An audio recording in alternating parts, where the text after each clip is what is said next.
আসসালামু আলাইকুম রহমতুল্লাহ। আজকে হচ্ছে আমরা আইসিটির পঞ্চম অধ্যায় নিয়ে আলোচনা করব। একদম খুবই বেসিক থেকে শুরু করব, যেভাবে হচ্ছে পূর্ববর্তীতে যেভাবে পড়েছিলাম ওইভাবে একদম খুব বেসিক থেকে শুরু করব। তো আমরা যদি প্রথমে দেখি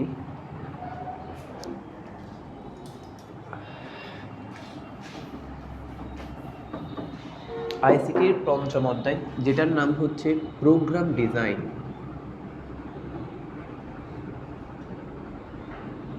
প্রোগ্রাম ডিজাইন। তো প্রথমে আমরা হচ্ছে নাম থেকে হচ্ছে মোটামুটি জানতে পারবো যে হচ্ছে এই অধ্যায়টা আসলে কী নিয়ে আলোচনা করা হয়েছে। নর্মালি হচ্ছে ডিজাইন মানে আমরা জানি হচ্ছে কোনো কিছু নকশা করা বা কোনো কিছুর প্যাটার্ন। তাহলে আমাদেরকে বুঝতে হবে হচ্ছে কি প্রোগ্রাম জিনিসটা কি। যদি এটা আমরা বুঝতে পারি তাহলে হচ্ছে অলমোস্ট আমাদের মোটামুটি সব কিছু হচ্ছে ক্লিয়ার হয়ে যাবে। আমি এতটুকু পর্যন্ত মাথায় রেখে ক্লাস নিচ্ছি যে তোমরা যারা হচ্ছে এই ক্লাসটা করবা তারা হচ্ছে ইতোমধ্যে নোটগুলা কালেক্ট করছো, নোট খাতা সামনে রেখে তারপর হচ্ছে ক্লাসটা করতেছো। কারণ হচ্ছে যদি আমি এগুলো লিখে করাতে যাই তাহলে হচ্ছে অনেক বেশি টাইম কনজিউম হবে। সেই জন্য হচ্ছে কি আমি শুধুমাত্র কিওয়ার্ডগুলো নিয়ে আলোচনা করবো, বেসিকটা হচ্ছে কি কাভার করার ট্রাই করবো। দেখো, প্রোগ্রাম কাকে বলে? কোনো সমস্যার সমাধানের জন্য প্রোগ্রামিং ভাষা ব্যবহার করে সৃষ্ট নির্দেশনা সমষ্টিকে প্রোগ্রাম বলে। বোঝা গেছে? কোনো সমস্যার সমাধানের লক্ষ্যে প্রোগ্রামিং ভাষা ব্যবহার করে সৃষ্ট নির্দেশনা সমষ্টিকে প্রোগ্রাম বলে। এক কথায় যদি বলতে যাই, প্রোগ্রাম মানে হচ্ছে কি কোনো কিছু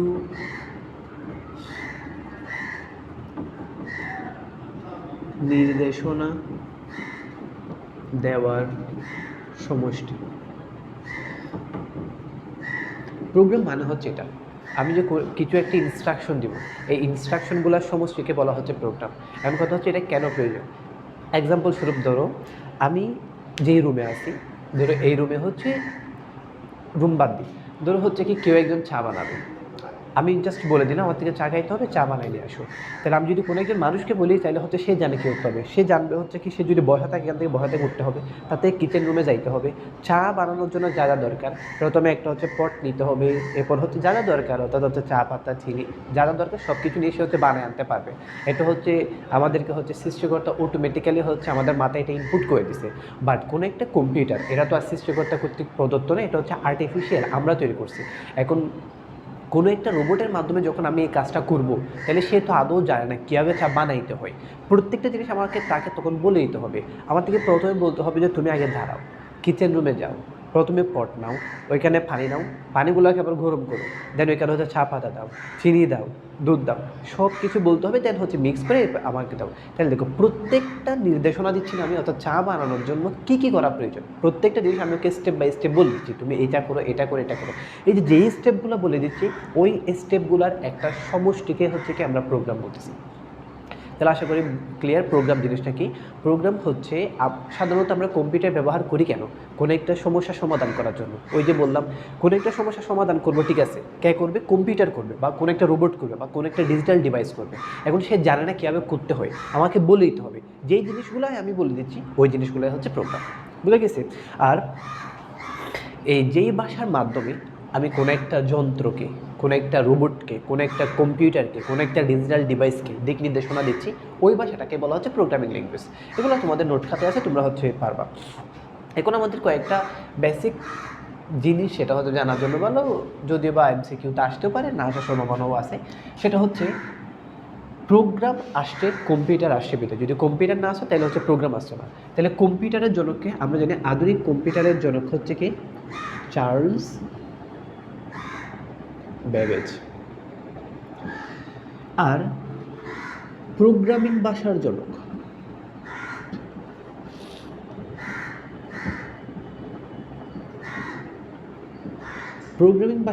যিনি, ওনার নাম একটু মাথায় রাখতে হবে যেহেতু আমরা প্রোগ্রাম নিয়ে আলোচনা করতেছি। তার নাম হচ্ছে কি এডা লাভেলস। এই দুইটা জিনিস হচ্ছে কি আমাদের মাথায় রাখা হচ্ছে প্রয়োজন। এই আধুনিক কম্পিউটারের জনক হচ্ছে চার্লস ব্যাবেজ, আর হচ্ছে প্রোগ্রামিং ভাষার জনক হচ্ছে কি এডা লাভেলস। এখন আসো, এই যে প্রোগ্রামিং ভাষা আমরা হচ্ছে জানি কম্পিউটার থার্ড চ্যাপ্টার আমরা পড়ে আসছি কম্পিউটার, কথা বলা হচ্ছে বাইনারি ভাষায়। এই যে কোনো একটা ধরো হচ্ছে কম্পিউটার, এখানে আমি জাস্ট কম্পিউটার দিয়ে বোঝাচ্ছি কারণ আমাদের বুঝতে সুবিধা হবে। আমি যখন কম্পিউটার বলবো মাথায় রাখবা হচ্ছে আমি ডিজিটাল ডিভাইস নিয়ে আলোচনা করতেছি, ইলেকট্রনিক ডিভাইস নিয়ে আলোচনা করতেছি। এই যে কম্পিউটার, আমরা জানি কম্পিউটারের ভাষা হচ্ছে কি বাইনারি, আর আমরা জানি বাইনারি মানে হচ্ছে কত 0 এবং 1। তাইলে হচ্ছে প্রোগ্রামিং ল্যাঙ্গুয়েজটা আমি লিখতেছি হচ্ছে কম্পিউটারের জন্য, ডিজিটাল ডিভাইসের জন্য। তাহলে যেহেতু তারা বাইনারি ভাষায় কথা বললে আমাদের তাদের বাইনারি ভাষায় কথা বলতে হবে। কিন্তু প্রবলেম হচ্ছে আমরা বাইনারি ভাষা জানি না। বর্তমানে আমরা যে কোডগুলো লিখি ওইগুলো কিন্তু বাইনারি ভাষায় না, আমাদের ভাষায় লিখি। তাহলে এখানের ভিতরে হচ্ছেটা কি এটা আমাদের বুঝতে হবে। তার আগে আমরা বুঝবো হচ্ছে কি প্রোগ্রামিং ল্যাঙ্গুয়েজ। সাধারণত 5টা প্রজন্মের প্রোগ্রামিং ল্যাঙ্গুয়েজ আছে। প্রোগ্রামিং ভাষা 5টা প্রজন্মের আসে। আমরা প্রথম যদি শুরু করি, এটার নাম হচ্ছে 1GL, ফার্স্ট জেনারেশন ল্যাঙ্গুয়েজ। এটার আরেকটা নাম হচ্ছে মেশিন ল্যাঙ্গুয়েজ।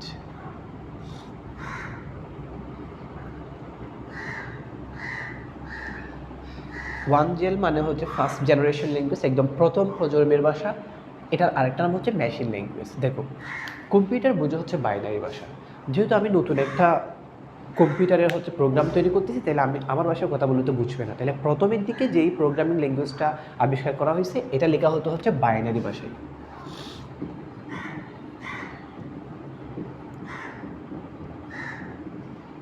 এটা লেখা হচ্ছে বাইনারি ভাষায়। তাহলে বাইনারি ভাষায় যেই প্রোগ্রামিংটা লেখা হইতো ওইটাকে মেশিন ল্যাঙ্গুয়েজ বলে, এটাকে হচ্ছে কি তোমার ফার্স্ট জেনারেশন ল্যাঙ্গুয়েজ বলে। এবং এটা আবিষ্কার হয় 1945 সালে। দেন এর 5 বছর পরে আসা হচ্ছে 2GL, মানে সেকেন্ড জেনারেশন ল্যাঙ্গুয়েজ। এগুলোকে বলা হয় অ্যাসেম্বলি ল্যাঙ্গুয়েজ।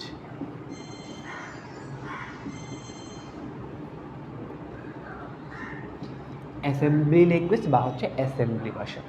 প্রথম প্রজন্মের ভাষা হচ্ছে লেখা হইতো বাইনারি ভাষায়।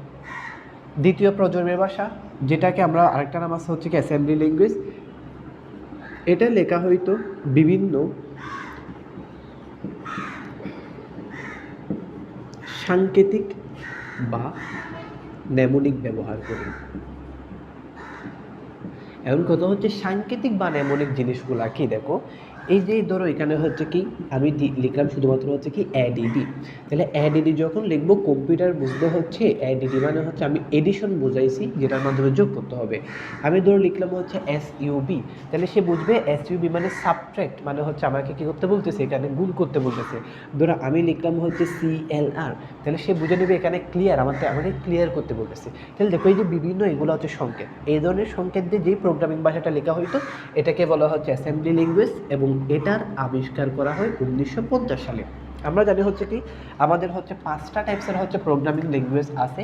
প্রথম প্রজন্মের ভাষা এবং দ্বিতীয় প্রজন্মের ভাষা, এগুলাকে বলা হয় লো লেভেল ল্যাঙ্গুয়েজ, মানে নিম্ন স্তরের ভাষা। এই যে এই দুইটা ভাষা, এটাকে বলা হয় হচ্ছে লো লেভেল ল্যাঙ্গুয়েজ, মানে নিম্ন স্তরের ভাষা। এইটুকু পর্যন্ত আশা করি ক্লিয়ার।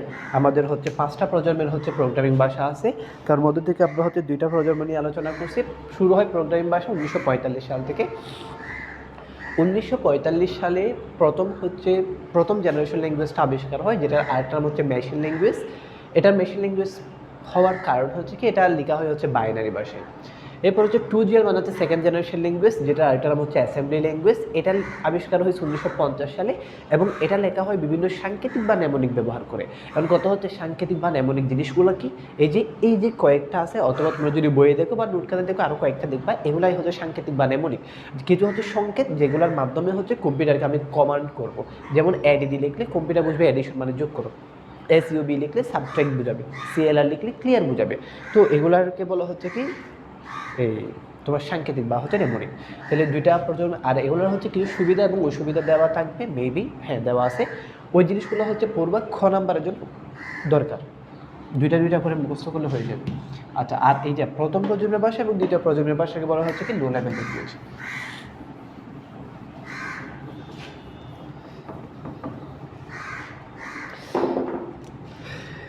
এরপরে 3 নাম্বারে আছে হচ্ছে 3GL, মানে থার্ড জেনারেশন ল্যাঙ্গুয়েজ।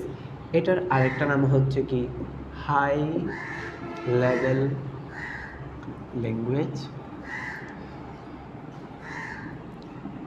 এবং এটা আবিষ্কার হচ্ছে 1960 সালে। মূলত আমরা যে এই অধ্যায়টি প্রোগ্রাম ডিজাইন, এখানে তোমরা সবাই জানো এটা আমরা একটা সি প্রোগ্রাম নিয়ে আলোচনা করব। সি এটা হচ্ছে একটা প্রোগ্রামিং ল্যাঙ্গুয়েজ। এই যে সি যেই প্রোগ্রামিং যেই স্তরের ভাষা, সি হচ্ছে হাই লেভেল স্তরের ভাষা, অর্থাৎ থার্ড জেনারেশন ল্যাঙ্গুয়েজ। এই ভাষা 1960 সালে হচ্ছে কি এটা আবিষ্কার হয়। এরপর হচ্ছে সারে আসছে হচ্ছে কি 4GL, মানে ফোর্থ জেনারেশন ল্যাঙ্গুয়েজ। এটা হচ্ছে ভেরি হাই লেভেল ল্যাঙ্গুয়েজ, আবিষ্কার হয় 1970 সালে, অতি উচ্চতর ভাষা।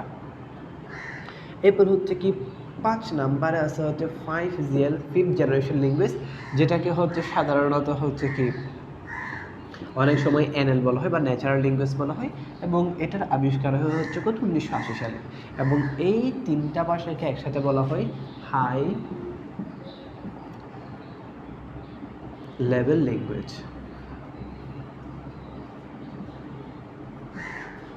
দেখো, প্রোগ্রামিং ভাষার স্তর হচ্ছে 5টা: প্রথম, দ্বিতীয়, তৃতীয়, চতুর্থ, পঞ্চম। এই 5টা প্রজন্মের ভাষাকে 2 ভাগে ভাগ করা হয়েছে: নিম্ন স্তরের ভাষা, উচ্চ স্তরের ভাষা। নিম্ন স্তরের ভাষা বা লো লেভেল ল্যাঙ্গুয়েজ হচ্ছে প্রথম 2টা, ফার্স্ট জেনারেশন ল্যাঙ্গুয়েজ, যেটাকে আমরা মেশিন ভাষা বলছি, যেটা বাইনারি মাধ্যমে লেখা হইতো। এরপর হচ্ছে সেকেন্ড জেনারেশন ল্যাঙ্গুয়েজ, যেটাকে আমরা অ্যাসেম্বলি ভাষা বলতেছি, যেটা হচ্ছে বিভিন্ন সাংকেতিক বা নেমোনিক ব্যবহার করে লেখা হয়েছে। তাহলে এই 2টা ভাষা হচ্ছে কি তোমার লো লেভেল ল্যাঙ্গুয়েজ। এরপর হাই লেভেল ল্যাঙ্গুয়েজ হচ্ছে কোনগুলা? লাস্ট 3টা: তৃতীয় প্রজন্মের ভাষা, চতুর্থ প্রজন্মের ভাষা, পঞ্চম প্রজন্মের ভাষা। তৃতীয় প্রজন্মের ভাষা 1960 সাল, 1970, 1980 সালে এগুলো আবিষ্কার হয়েছে, এবং এখানে এগুলার উদাহরণগুলো জানতে হবে। তৃতীয় প্রজন্মের ভাষার আন্ডারে কারা কারা আছে? C, C++, Python, Java, LISP, ALGOL, এগুলো শিখবা। আর এই যে হাই লেভেল ল্যাঙ্গুয়েজকে হচ্ছে 2টা ভাগে ভাগ করা যায়, এগুলো তোমাদের এখানে তোমাদের নোট খাতায় দেওয়া থাকবে, নোট খাতায় দেওয়া আছে, নোট খাতা থেকে হচ্ছে তোমরা দেখে নিবা। হ্যাঁ, তৃতীয় প্রজন্মের ভাষাকে হচ্ছে 2টা ভাগে ভাগ করা হয়েছে, যেগুলো নোট খাতা দেওয়া আছে। একটা হচ্ছে সাধারণ কাজের ভাষা, আর একটা হচ্ছে বিশেষ কাজের ভাষা। যেমন C, C++, এগুলো হচ্ছে সাধারণ কাজের ভাষা। এরপর হচ্ছে কি LISP, অ্যালগোল, এই ধরনের কিছু ভাষা আছে যেগুলো হচ্ছে বিশেষ কাজের ভাষা, যেগুলো দিয়ে শুধুমাত্র বিশেষ বিশেষ কিছু কাজ করা যায়। যেমন কিছু আছে শুধুমাত্র যেগুলো দিয়ে অ্যারিথমেটিক কাজ করা যায়, কিছু আছে শুধুমাত্র যেগুলো দিয়ে বৈজ্ঞানিক কাজ করা যায়। এগুলো বই থেকে একটু রিডিং করতে হবে, বাংলা পড়া, কোনো কিছু না, শুধুমাত্র বাংলা পড়া MCQর জন্য ইম্পর্টেন্ট। আর অনেক সময় হয়তো ক নাম্বার, খ নাম্বার আসতে পারে। বুঝে গেছি? আচ্ছা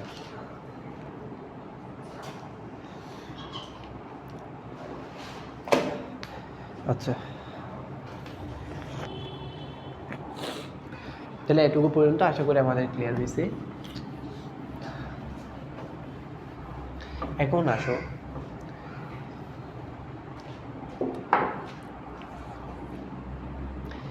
এই যে কম্পিউটার বুঝে হচ্ছে বাইনারি ভাষা, বাট আমরা বলতেছি হচ্ছে কি আমরা যে সি ভাষা লিখি, তোমরা যে দেখছো এখানে যে প্রিন্ট এফ, ইনপুট এফ, এগুলো তো বাইনারি ভাষা না। এখন কথা হচ্ছে দুজন ব্যক্তির সাথে কনভারসেশন হচ্ছে, একজন বাঙালি, একজন চাইনিজ। মনে করো তারা দুজনে হচ্ছে ইংরেজি জানে না। এখন বাঙালি যে আছে তার ভাষাটাকে চাইনিজকে বোঝাইতে হবে, কারণ তারা কোনো কিছু নিয়ে কনভারসেশন করতেছে, কথা বলতেছে। এখন আমি যদি কী বলতেছি এটা যদি ও না বুঝে, তাহলে তো কোনো কিছু হচ্ছে না, অর্থাৎ কোনো কথাই হবে না। ও বলে যাবে, আমি বলে দেবো, কে কাকে কী বলতেছে কিছুই বুঝবো না। তো সেজন্য হচ্ছে আমাদের মাঝখানে এমন একজনকে প্রয়োজন হবে, যেহেতু আমরা দুজনে ইংরেজি জানি না, যে হচ্ছে কি হয়তো ইংরেজি জানে, যে এমন কিছু জানে, মানে 2টা ভাষাই জানে, বাংলাও জানে, চাইনিজ ভাষাও জানে। অর্থাৎ তখন হচ্ছে কি আমি যে ভাষাটা বলবো সেই ভাষাটাকে সে চাইনিজ ভাষায় রূপান্তর করে চাইনিজ যে আছে ওকে বোঝাই দিবে। চাইনিজ ভাষা মানুষটা যে কথা বলতেছে আমার সাথে, তার ভাষাটাকে সে বাংলা অনুবাদ করে আমাকে বুঝিয়ে দিবে। বুঝাইছে? একজন ট্রান্সলেটর, যে বলতে আমরা ইংরেজি পড়ি, ইংরেজি যখন পড়ি কোনো কিছু যখন আমরা বাংলা অর্থ যায়নি ওই ইংরেজি, আমরা হচ্ছে কি ট্রান্সলেটর ইউজ করি, ডিকশনারি ইউজ করি। ডিকশনারির মাধ্যমে হচ্ছে কি আমরা এটাকে বাংলায় ট্রান্সলেট করে বুঝে নিই যে কী বলতে চাইছে। ঠিক সেমভাবে আমি লিখতেছি ইংরেজিতে, বাট কম্পিউটার ওই ইংরেজি ভাষাটা বুঝে না, কম্পিউটার বুঝে বাইনারি ভাষা। তাহলে মাঝখানে এমন কাউকে দরকার যে হচ্ছে আমি যে কথাগুলো বলতেছি ওই কথাগুলোকে ট্রান্সলেট করে কম্পিউটারকে বোঝাবে। হ্যাঁ, তো এই ধরনের সফটওয়্যার আছে কিছু, যাদেরকে বলা হচ্ছে কি অনুবাদক সফটওয়্যার।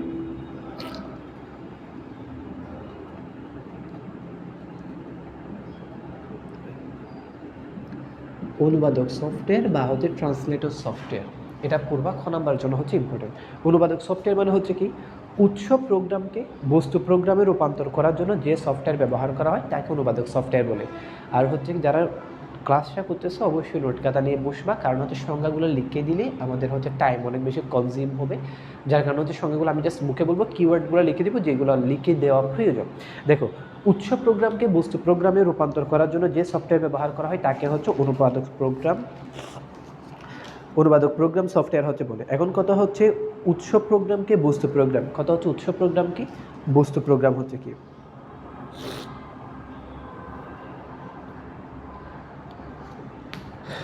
দেখো, 5টা প্রজন্মের ভাষা পড়ছি। প্রথম প্রজন্মের ভাষা, দ্বিতীয়, তৃতীয়, চতুর্থ, পঞ্চম প্রজন্মের ভাষা। তার মধ্যে যে প্রথম প্রজন্মের ভাষা মেশিন ল্যাঙ্গুয়েজ, এই যে মেশিন ল্যাঙ্গুয়েজ,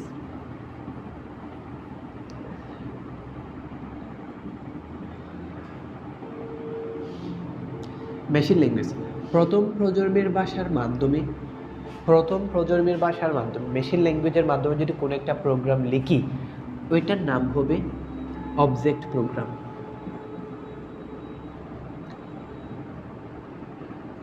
অবজেক্ট মানেই হচ্ছে কি বস্তু।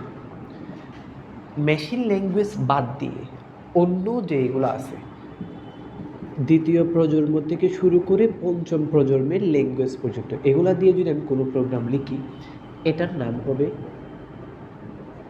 Source programme. সোর্স মানে আমরা জানি হচ্ছে কি উৎস, বুঝা গেছে। মেশিন ল্যাঙ্গুয়েজ মানে হচ্ছে প্রথম প্রজন্মের ভাষা। এই মেশিন ল্যাঙ্গুয়েজ দিয়ে যদি কোনো প্রোগ্রাম লেখা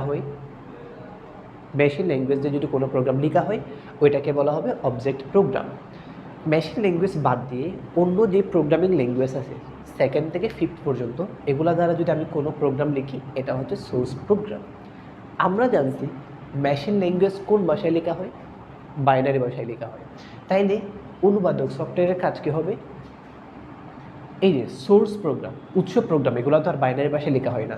তাহলে এই উৎস প্রোগ্রামকে বস্তু প্রোগ্রামে রূপান্তর করতে হবে অনুবাদক সফটওয়্যার দিয়ে কী করবো, কম্পিউটারকে বোঝাবো। আমার ভাষা কম্পিউটারকে বোঝাবো, কম্পিউটার বুঝে বাইনারি ভাষায় যে প্রোগ্রাম লেখা হয় তাকে বলা হয় মেশিন ল্যাঙ্গুয়েজ, অবজেক্ট প্রোগ্রাম বলা হয় তাকে। তাহলে আমার কাজ হচ্ছে কি, আমি যেগুলো লিখবো সেগুলো হচ্ছে উৎস প্রোগ্রাম, কম্পিউটার যেগুলো বুঝবে সেগুলো হচ্ছে বস্তু প্রোগ্রাম। তাহলে ট্রান্সলেটর সফটওয়্যারের কাজ হচ্ছে কি, উৎস প্রোগ্রামকে বস্তু প্রোগ্রামে রূপান্তর করা। আশা করি ক্লিয়ার, সংখ্যাটা কেন আসে এটা ক্লিয়ার। উৎস প্রোগ্রাম অর্থাৎ যে সফটওয়্যারের মাধ্যমে, যেই প্রোগ্রামের মাধ্যমে উৎস প্রোগ্রামকে বস্তু প্রোগ্রামে রূপান্তর করা যাবে তাকে বলা হবে হচ্ছে কি ট্রান্সলেটর সফটওয়্যার বা হচ্ছে অনুবাদক সফটওয়্যার। অনুবাদক সফটওয়্যার বা হচ্ছে ট্রান্সলেটর সফটওয়্যার হচ্ছে 3 প্রকার। প্রথমে আছে হচ্ছে কম্পাইলার, দেন আছে হচ্ছে ইন্টারপ্রেটার,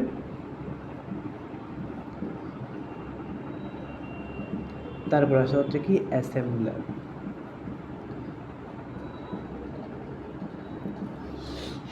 কম্পাইলার, ইন্টারপ্রেটার, আর একটা হচ্ছে কি অ্যাসেম্বলার।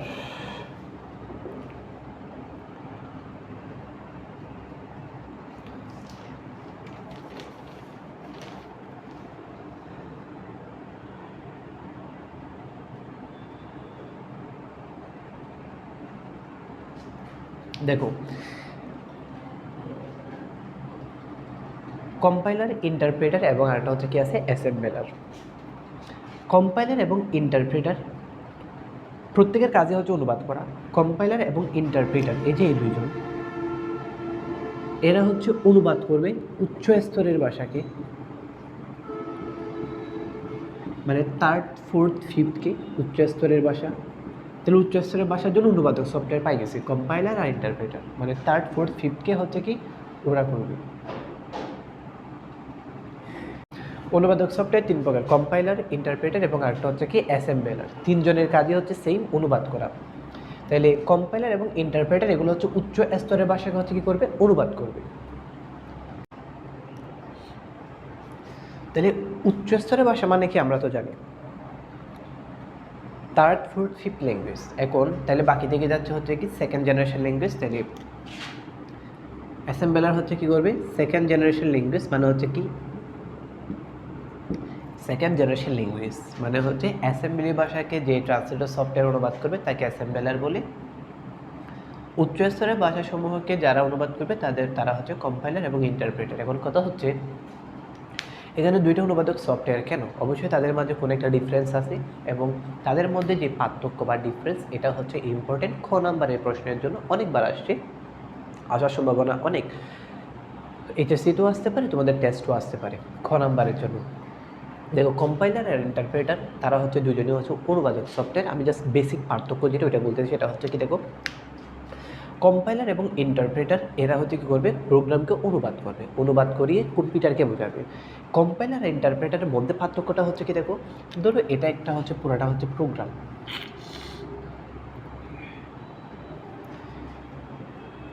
এগুলো এখানে ধরো হচ্ছে প্রোগ্রাম লেখা হয়েছে, এটা হচ্ছে পুরাটা হচ্ছে প্রোগ্রাম। কম্পাইলার কী করবে, পুরা প্রোগ্রামটাকে একসাথে অনুবাদ করে ফেলবে, অনুবাদ করে বলবে যে এখানে এখানে ভুল আছে, এগুলো হচ্ছে সংশোধন করে। এটা হচ্ছে কম্পাইলার, একসাথে অনুবাদ করবে, ভুলগুলোও একসাথে থাকে।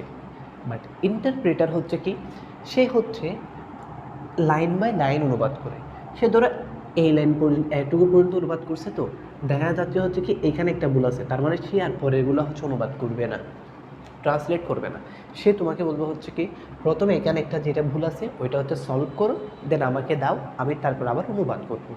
অর্থাৎ লাইন বাই লাইন অনুবাদ করা হচ্ছে ইন্টারপ্রেটার, আর একসাথে অনুবাদ করা হচ্ছে কি কম্পাইলার। এগুলোর হচ্ছে পার্থক্য তোমাদের বইয়ে এবং হচ্ছে নোটখানে সুন্দর করে দেওয়া আছে, ওইখান থেকে হচ্ছে একটু দেখে নিবা।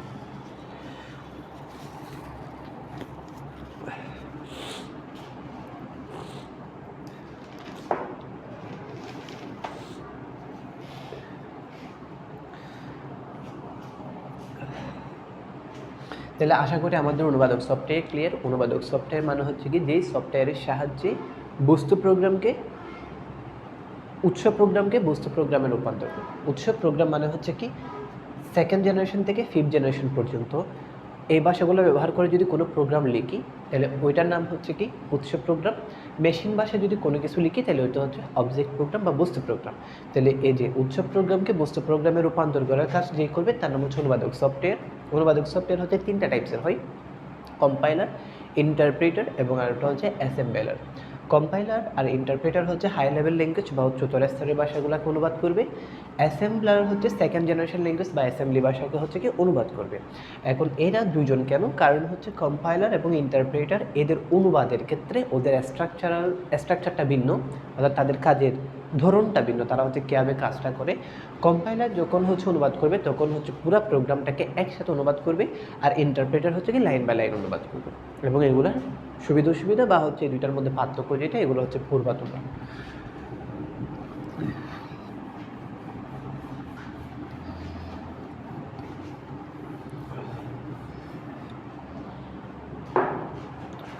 এখন আসো, একটা প্রোগ্রামের হচ্ছে সাধারণত তিনটি প্রধান অংশ থাকে।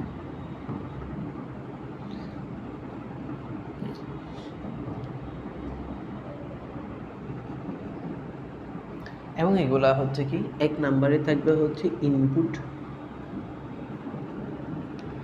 দুই নম্বরে থাকবে হচ্ছে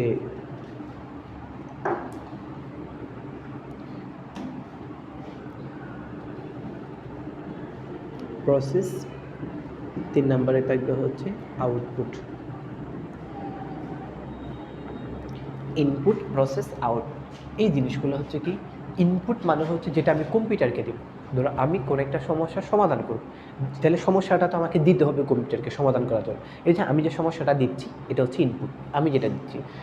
প্রসেস, সমস্যাটাকে সমাধান করতে হবে না, তাহলে সমাধান তো অটোমেটিক হবে না, কিছু কাজ করতে হবে, যে কাজগুলো কম্পিউটার করবে, এটা হচ্ছে প্রসেস।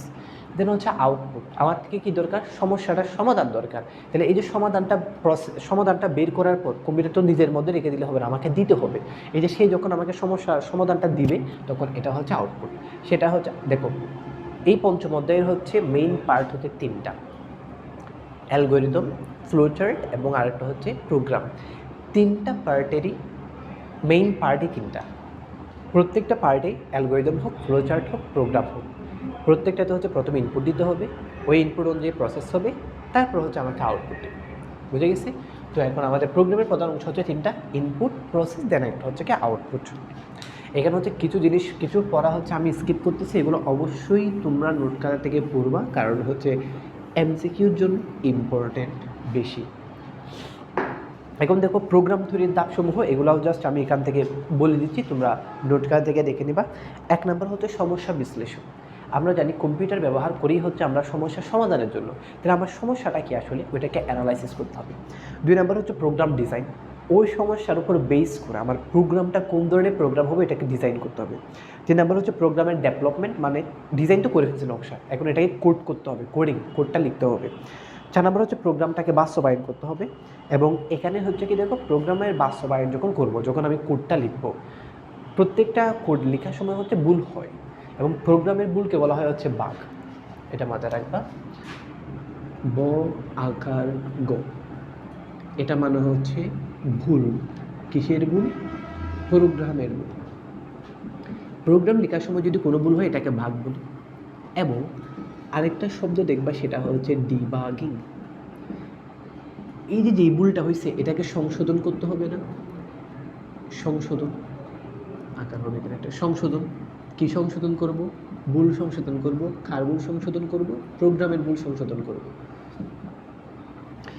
প্রোগ্রামের ভুল সংশোধন করাকে বলা হয় ডিবাগিং, প্রোগ্রামের ভুলকে বলা হয় বাগ। এই দুটো জিনিস মাথায় রাখবো।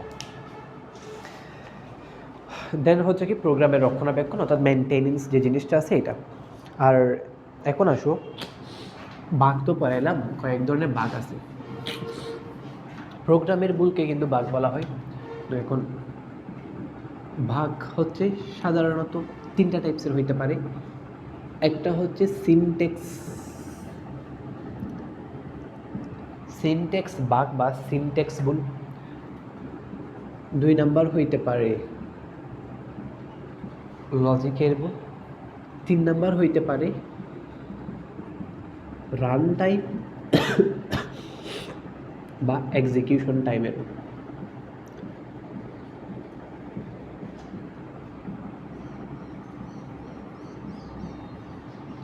বুঝাই? তাহলে সিনট্যাক্স ভুল মানে হচ্ছে প্রোগ্রামে যদি গ্রামাটিক্যাল কোনো ভুল থাকে।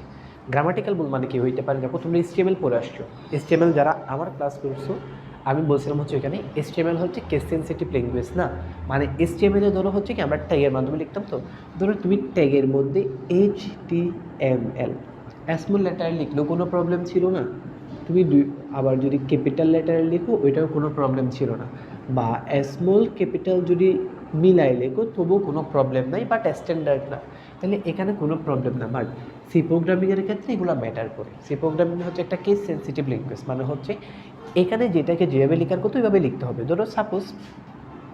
ধরো হচ্ছে তুমি কোনো একটা এভাবে লিখছো, ফাংশন লিখছো, প্রিন্ট লিখছো, এরপর হচ্ছে ব্র্যাকেট দিছো, প্রত্যেকটা ফাংশন লেখার পরে হচ্ছে কি এখানে হবে প্রিন্ট, ফাংশনের পরে হচ্ছে এখানে তোমাদের একটা সেমিকোলন দিতে হবে। যদি তুমি সেমিকোলনটা না দাও তাহলে ভুল হবে। তাহলে এখানে যে ভুলটা হয়েছে এটাই হচ্ছে কি সিনট্যাক্স ভুল। অর্থাৎ প্রোগ্রামে যদি কোনো কিছু লজিক্যাল এরর হয় তাহলে এটাকে হচ্ছে সিনট্যাক্স এরর বলা হয়। হ্যালো, তাহলে সিনট্যাক্স এরর মানে হচ্ছে কি যদি প্রোগ্রামে ব্যাকরণগত কোনো যদি ভুল হয় তাহলে ওইটাকে সিনট্যাক্স এরর বলা হয়। এই ধরনের লজিকের ভুল মানে হচ্ছে কি দেখো সিম্পল জিনিস, লজিক মানে তো আমরা জানি যুক্তি। ধরো আমি কোনো একটা জায়গায় বলতে চাইছি হচ্ছে এ গ্রেটার দেন বি, মানে হচ্ছে এ বি থেকে বড়, ওইখানে আমি ধরো বলে দিচ্ছি হচ্ছে কি এ লেস দেন বি, এটা হচ্ছে লজিকের ভুল। এরপর হচ্ছে কি রান টাইম বা এক্সিকিউশন টাইম মানে হচ্ছে কি কম্পিউটারকে ভুল ডাটার ফরম্যাট যদি ভুল দিই, এগুলো আমরা জানবো, জাস্ট এটুকু মাথায় রাখো। কম্পিউটার যদি ডাটার ফরম্যাট ভুল হয় তাহলে বা ডেটা রিলেটেড যদি কোনো ভুল থাকে তাহলে ওইটাকে কি বলা হয় রান টাইম বা এক্সিকিউশন টাইম এরর।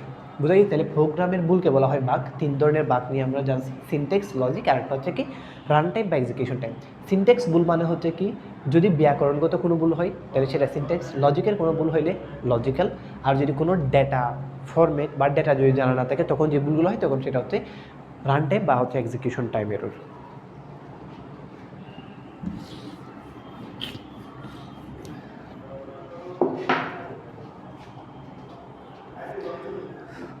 ঠিক সেমভাবে দেখো প্রোগ্রামের ভুল যদি 3টা হয়, যেটাকে প্রোগ্রামের ভুলকে তো বাগ বলি, তাহলে প্রোগ্রামের ডিবাগিংও কয়টা হবে? 3টা। একটা হচ্ছে কি সিনট্যাক্সের ভুল সংশোধন, লজিকের ভুল সংশোধন, রান টাইম বা এক্সিকিউশন টাইমের ভুল সংশোধন। এগুলো একটু মাথায় রাখবো। এরপরে এখানে আর কিছু পড়া আছে, প্রোগ্রামের রক্ষণাবেক্ষণ, ডকুমেন্টেশন, বাংলা পড়া, এগুলো বাসায় পড়ে ফেলবা, দরকার আছে এমসিকিউর জন্য আসতে পারে। এখন আসো তাহলে এটুকু পর্যন্ত আমরা ক্লিয়ার। আমরা জানি হচ্ছে প্রোগ্রাম আবিষ্কার করছে হচ্ছে এরা লালুস। প্রোগ্রাম আবিষ্কার হয় 1945 সালে। 5টা জেনারেশন ল্যাঙ্গুয়েজ নিয়ে আমরা আলোচনা করছি, 1GL, 2GL, 3GL, 4GL, 5GL। প্রথম জেনারেশন ল্যাঙ্গুয়েজকে বলা হয় মেশিন ল্যাঙ্গুয়েজ, এরপরেরটা সেকেন্ড জেনারেশন ল্যাঙ্গুয়েজকে বলা হয় অ্যাসেম্বলি ল্যাঙ্গুয়েজ, থার্ড জেনারেশন ল্যাঙ্গুয়েজকে বলা হয় high level language, fourth generation ল্যাঙ্গুয়েজকে বলা হয় ভেরি হাই লেভেল ল্যাঙ্গুয়েজ, 5 জেনারেশনকে বলা হচ্ছে ন্যাচারাল ল্যাঙ্গুয়েজ বলা হয়। এবং প্রথম জেনারেশনাল ল্যাঙ্গুয়েজ দিয়ে বা মেশিন ভাষা দিয়ে যে প্রোগ্রাম লেখা হয় এটার নাম হচ্ছে বস্তু প্রোগ্রাম। অন্যান্য ভাষার দিয়ে যে প্রোগ্রাম লেখা হয় এগুলো এটাকে বলা হয় হচ্ছে কি উৎস প্রোগ্রাম। উৎস প্রোগ্রামকে বস্তু প্রোগ্রামে রূপান্তর করতে হবে যদি কম্পিউটারকে কোনো কিছু বুঝাইতে চাই, এবং রূপান্তর যেই করবে তার নাম হচ্ছে ট্রান্সলেটর সফটওয়্যার। 3 ধরনের ট্রান্সলেটর সফটওয়্যার আছে, কম্পাইলার, ইন্টারপ্রেটার, অ্যাসেম্বলার। কম্পাইলার এবং ইন্টারপ্রেটার তারা হচ্ছে হাই লেভেল ল্যাঙ্গুয়েজগুলোকে অনুবাদ করবে। এখানের মধ্যে পার্থক্য আছে কম্পাইলার আর ইন্টারপ্রেটারের মধ্যে। কম্পাইলার হচ্ছে একসাথে অনুবাদ করবে, ইন্টারপ্রেটার হচ্ছে লাইন বাই লাইন অনুবাদ করবে। দেন আছে হচ্ছে কি অ্যাসেম্বলার। অ্যাসেম্বলার হচ্ছে শুধুমাত্র অ্যাসেম্বলি ভাষাকে অনুবাদ করবে। প্রথম জেনারেশনের ল্যাঙ্গুয়েজকে কিন্তু অনুবাদ করার প্রয়োজন নেই, কেন? সে হচ্ছে মেশিন ল্যাঙ্গুয়েজ, তাকে লিখতেছি বাইনারি ভাষা দিয়ে, যেই ভাষা কম্পিউটার বুঝে, তাহলে নতুন করে তার অনুবাদ করার প্রয়োজন নেই। বাইগুলোকে অনুবাদ করতে হচ্ছে কেন? ওইগুলো আমি বাইনারি ভাষায় লিখতেছি না, কম্পিউটার বাইনারি ভাষা যারা বুঝে না তাহলে তাকে বুঝাইতে হবে, বোঝানোর জন্য হচ্ছে কি আমার থেকে ট্রান্সলেটর সফটওয়্যারটা ইউজ করতে হচ্ছে। তাহলে এগুলো পড়বে। এখন হচ্ছে দেখো আমরা মেইন পার্টের মধ্যে আসবো। ওই যে বলছিলাম এই পঞ্চম অধ্যায়ের মধ্যে মেইন পার্ট হচ্ছে 3টা, অ্যালগোরিদম, ফ্লোচার্ট এবং আরেকটা হচ্ছে কি প্রোগ্রাম। প্রোগ্রাম আমরা একটু পরে আলোচনা করব, প্রথমে অ্যালগোরিদম এবং ফ্লোচার্টটা আলোচনা করব। আমি দুইটা হচ্ছে একসাথে এদিকে দেখাই দিব, দুইটাই একসাথে করা যাবে, অ্যালগোরিদম এবং ফ্লোচার্ট। অ্যালগোরিদম এবং আরেকটা হচ্ছে কি দেখো ফ্লোচার্ট। এখন অ্যালগোরিদম এবং ফ্লোচার্ট জিনিসগুলো কি দেখো। অ্যালগোরিদম যেটার উপর বেস করে বর্তমানে হচ্ছে সব কিছু চলতেছে, কম্পিউটার, ল্যাপটপ, ফেসবুক, ইউটিউব, প্রত্যেকটা জিনিসের বেস জিনিস যেটার উপর ভিত্তি করে এগুলো গঠিত হচ্ছে এগুলো হচ্ছে অ্যালগোরিদম। এবং এই অ্যালগোরিদমের জনক হচ্ছে মুসলিম বিজ্ঞানী আল খোয়ারেজমি বা আল খারেজমি, যেটাই বলো না কেন ওইটা। এখন দেখো অ্যালগোরিদম মানে কি, ওই যে তোমাদেরকে প্রথমের দিকে একটু বলছিলাম, যদি কোনো রোবটকে দিয়ে আমি চা আনতে বলি সে অটোমেটিক আনতে পারবে না, আমার থেকে তাকে সবগুলোকে আগে বলে দিতে হবে এখানে এখানে যাও, এটা করো। এই যে কোনো একটা সমস্যা সমাধানের জন্য ধাপে ধাপে দিক নির্দেশনা দিতে যে হবে, এই প্রক্রিয়াটাকে বলা হচ্ছে অ্যালগোরিদম। ধাপে ধাপে কোনো সমস্যা সমাধানের প্রক্রিয়াকে কি বলা হচ্ছে অ্যালগোরিদম বলে। আরও যদি সুন্দর করে বলতে চাই, কোনো সুনির্দিষ্ট সমস্যা সমাধানের জন্য নির্দিষ্ট সংখ্যক অনুক্রমিক নির্দেশের সেটকে অ্যালগোরিদম হচ্ছে বলে। বুঝে গেছে? এখন ঠিক সেমভাবে অ্যালগোরিদম যে জিনিস, ফ্লোচার্টও সেম জিনিস। অ্যালগোরিদম মানে হচ্ছে কি স্টেপ বাই স্টেপ কোনো একটা সমাধানকে আমি সমাধান করব। ফ্লোচার্ট হচ্ছে কিছু সাংকেতিক চিহ্ন ব্যবহার করে আমি যদি কোনো সমস্যা সমাধান করি, এটা হচ্ছে ফ্লোচার্ট। দুইটা জিনিসই সেম, অ্যালগোরিদমে যা বসবে ফ্লোচার্টও সেম জিনিসগুলো বসবে। ম্যাক্সিমাম ক্ষেত্রে, কিছু ক্ষেত্রে ব্যতিক্রম হইতে পারে। অ্যালগোরিদমে যা বসবে ফ্লোচার্টও সেম বসবে। ডিফারেন্টটা হচ্ছে কি অ্যালগোরিদম আমি কোনো একটা জিনিস স্টেপ বাই স্টেপ ধাপে ধাপে বিশ্লেষণ করব, আর ফ্লো চার্টের মধ্যে হচ্ছে কি আমি বিভিন্ন সাংকেতিক চিহ্ন, বিভিন্ন ন্যামনিক ব্যবহার করে হচ্ছে তারপর হচ্ছে বিশ্লেষণ করবো। আশা করি বোঝা গেছে। তাইলে হচ্ছে দেখো আমরা যদি ফ্লো চার্ট নিয়ে একটু আলোচনা করি, এই যে ফ্লো চার্টের হচ্ছে সাধারণত টাইপ থাকতে হচ্ছে দুইটা, একটা হচ্ছে সিস্টেম ফ্লো চার্ট আর একটা হচ্ছে প্রোগ্রাম ফ্লো চার্ট। একটা হচ্ছে সিস্টেম ফ্লোচার্ট এবং আরেকটা হচ্ছে কি প্রোগ্রাম ফ্লোচার্ট। দেখো একটা হচ্ছে সিস্টেম ফ্লোচার্ট এবং আরেকটা হচ্ছে কি প্রোগ্রাম ফ্লোচার্ট। আমাদের আইসিটি বর্তমানে কেন হচ্ছে কি যে তোমার সিস্টেম ফ্লোচার্ট নিয়ে আলোচনা করা হয়নি, প্রোগ্রাম ফ্লোচার্ট নিয়ে আলোচনা করা হয়েছে।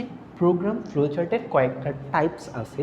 যেমন আমি যদি বলি, প্রথমে আমরা যেটা নিয়ে আলোচনা করব সেটা হচ্ছে সিম্পল প্রোগ্রাম ফ্লোচার্ট, দেন আসবে হচ্ছে আমাদের কন্ডিশনাল প্রোগ্রাম ফ্লোচার্ট, দেন আসবে হচ্ছে আমাদের লুপ প্রোগ্রাম ফ্লোচার্ট, দেন আরেকটা আসবে হচ্ছে কি জাম্প প্রোগ্রাম ফ্লোচার্ট। এখানে নিয়ে আমরা হচ্ছে এই তিনটা নিয়ে আলোচনা করব, এটা নিয়ে আমাদের আলোচনা নাই। ফ্লোচার্ট দুইটা টাইপসের হয়, system flowchart, program flowchart. Program flowchart 3 প্রকার, সিম্পল, কন্ডিশনাল এবং আরেকটা হচ্ছে কি লুপ। দেন আরেকটা হচ্ছে জাম্প আছে, জাম্পটা হচ্ছে আসবে না আমাদের। এই তিনটা নিয়ে হচ্ছে আমাদের মেনলি ডিসকাসটা করতে হবে। বুঝে গেছে? এবং এই যে অ্যালগোরিদম তো আমরা ধাপে ধাপে বিশ্লেষণ করব, যেহেতু ফ্লো চার্টের মধ্যে হচ্ছে কিছু চিত্রের মাধ্যমে হচ্ছে আমরা করব, সেগুলো হচ্ছে একটু জানতে হবে। আচ্ছা, আমরা হচ্ছে করার মাধ্যমে হচ্ছে জানবো। দেখো আমরা হচ্ছে প্রথমে একদম খুবই শর্ট একটা কোয়েশ্চেনের হচ্ছে প্রোগ্রামটা করি, সেটা হচ্ছে দুটি সংখ্যার যোগফল।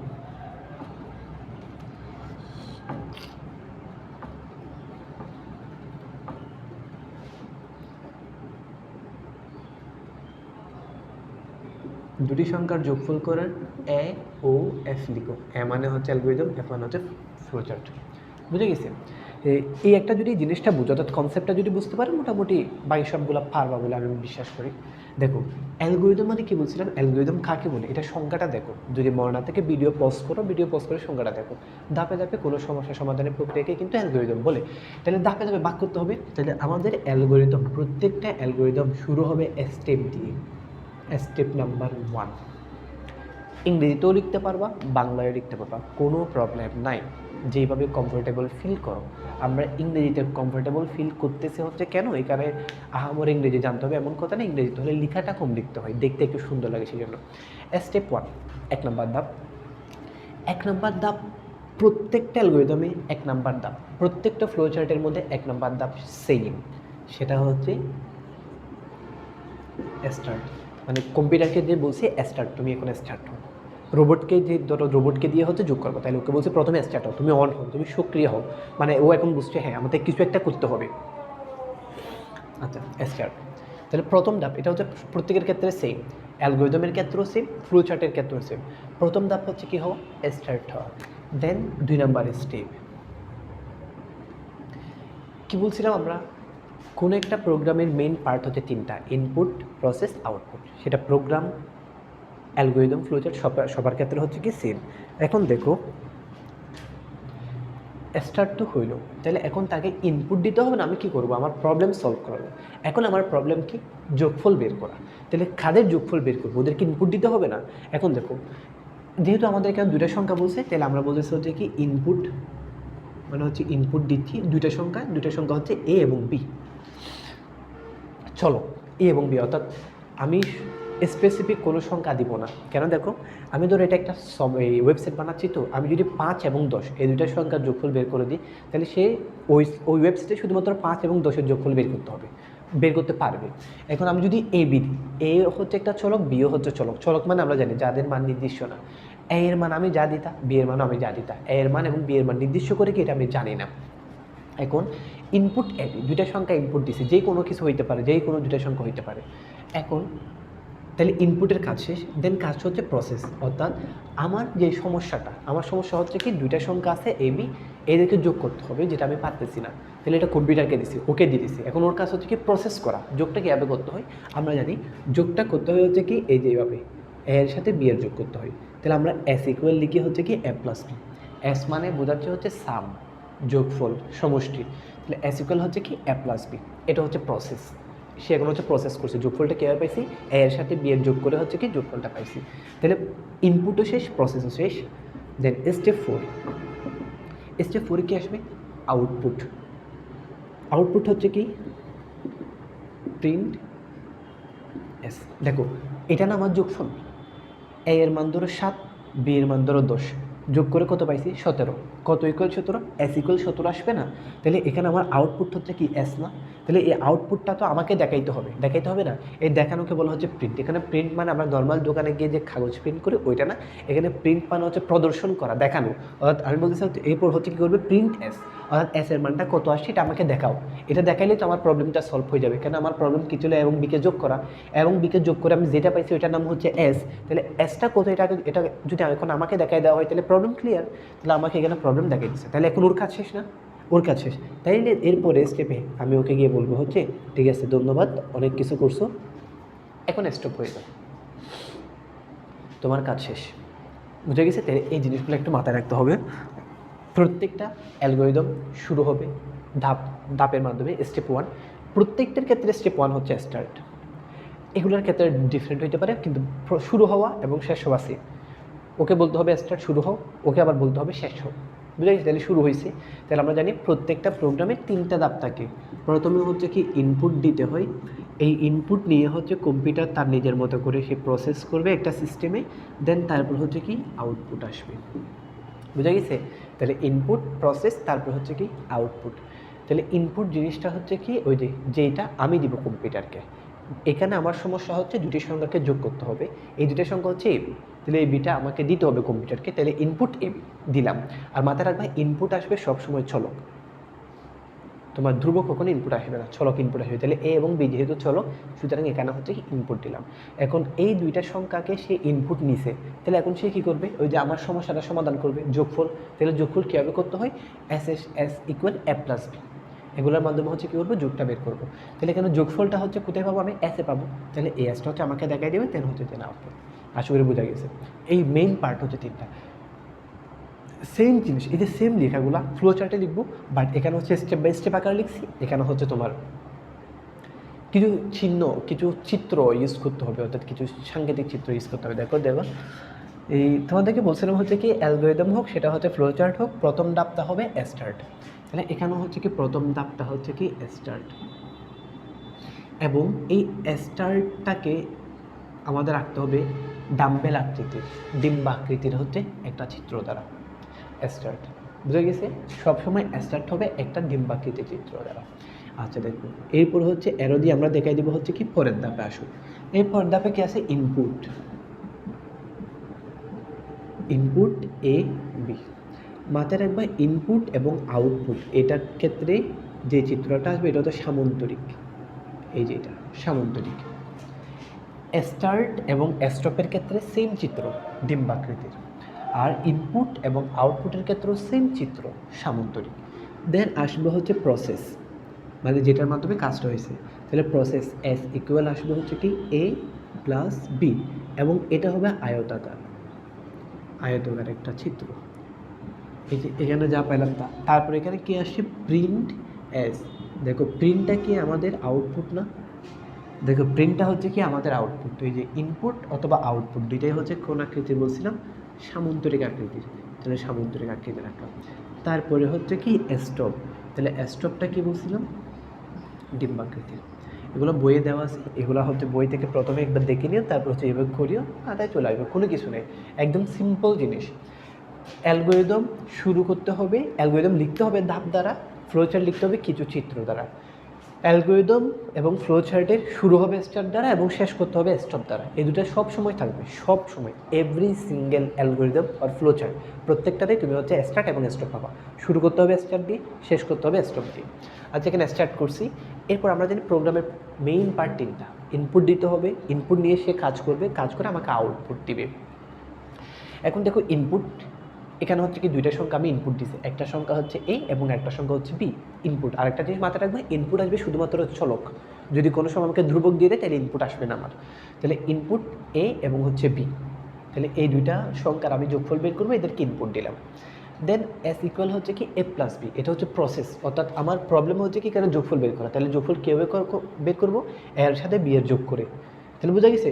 তাহলে এরপর দেখেছি প্রিন্ট এস, এখানে প্রিন্ট মানে বলছিলাম, প্রিন্ট মানে প্রদর্শন করানো, দেখানো, অর্থাৎ সে এখন প্রবলেমটা সলভ করে ফেলছে না। এখানে যোগফল বের করা আমার জন্য প্রবলেম, এই যে যোগফলটা তো বের করা হয়ে গেছে, তার মানে আমার প্রবলেম সলভ হয়ে গেছে। তাহলে প্রবলেম সলভ করে যদি ওর মধ্যে রেখে দেয় তাহলে তো কোনো কিছু মিন করতেছে না, কোনো কিছু হবে না, আমাকে তো দেখাইতে হবে, কারণ না দেখালে তো আমি বুঝবো না, আমার প্রবলেম সলভ হবে না।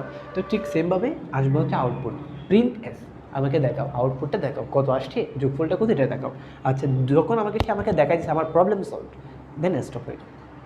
বোঝা গেছে। সেম কাজটা ফ্লো চার্টের মাধ্যমে লিখছি, মাথায় রাখবা ফ্লো চার্টের মধ্যে স্টার্ট এবং স্টপ এই দুইটা চিত্র হবে ডিম্বাকৃতির, ডাম্বেল আকৃতির। দেন ইনপুট আর আউটপুট দুইটার চিত্র আসবে হচ্ছে সামন্তরিক, সামন্তরিক। এরপর হচ্ছে প্রসেস যদি হয় এটার চিত্র আসবে হচ্ছে আয়তাকার। আশা করি এটুকু পর্যন্ত ক্লিয়ার। তো এভাবে হচ্ছে আমরা এখন যে প্রোগ্রামগুলো করতেছি, যে এখন যে হচ্ছে অ্যালগরিদম ফ্লোচার্ট করতেছি, এগুলো হচ্ছে সিম্পল অ্যালগরিদম ফ্লোচার্ট। এই ধরনের আরও কয়েকটা সিম্পল অ্যালগরিদম ফ্লোচার্ট আছে, এগুলো হচ্ছে তোমরা বাসায় ট্রাই করবা, আশা করি সবগুলো পারবে।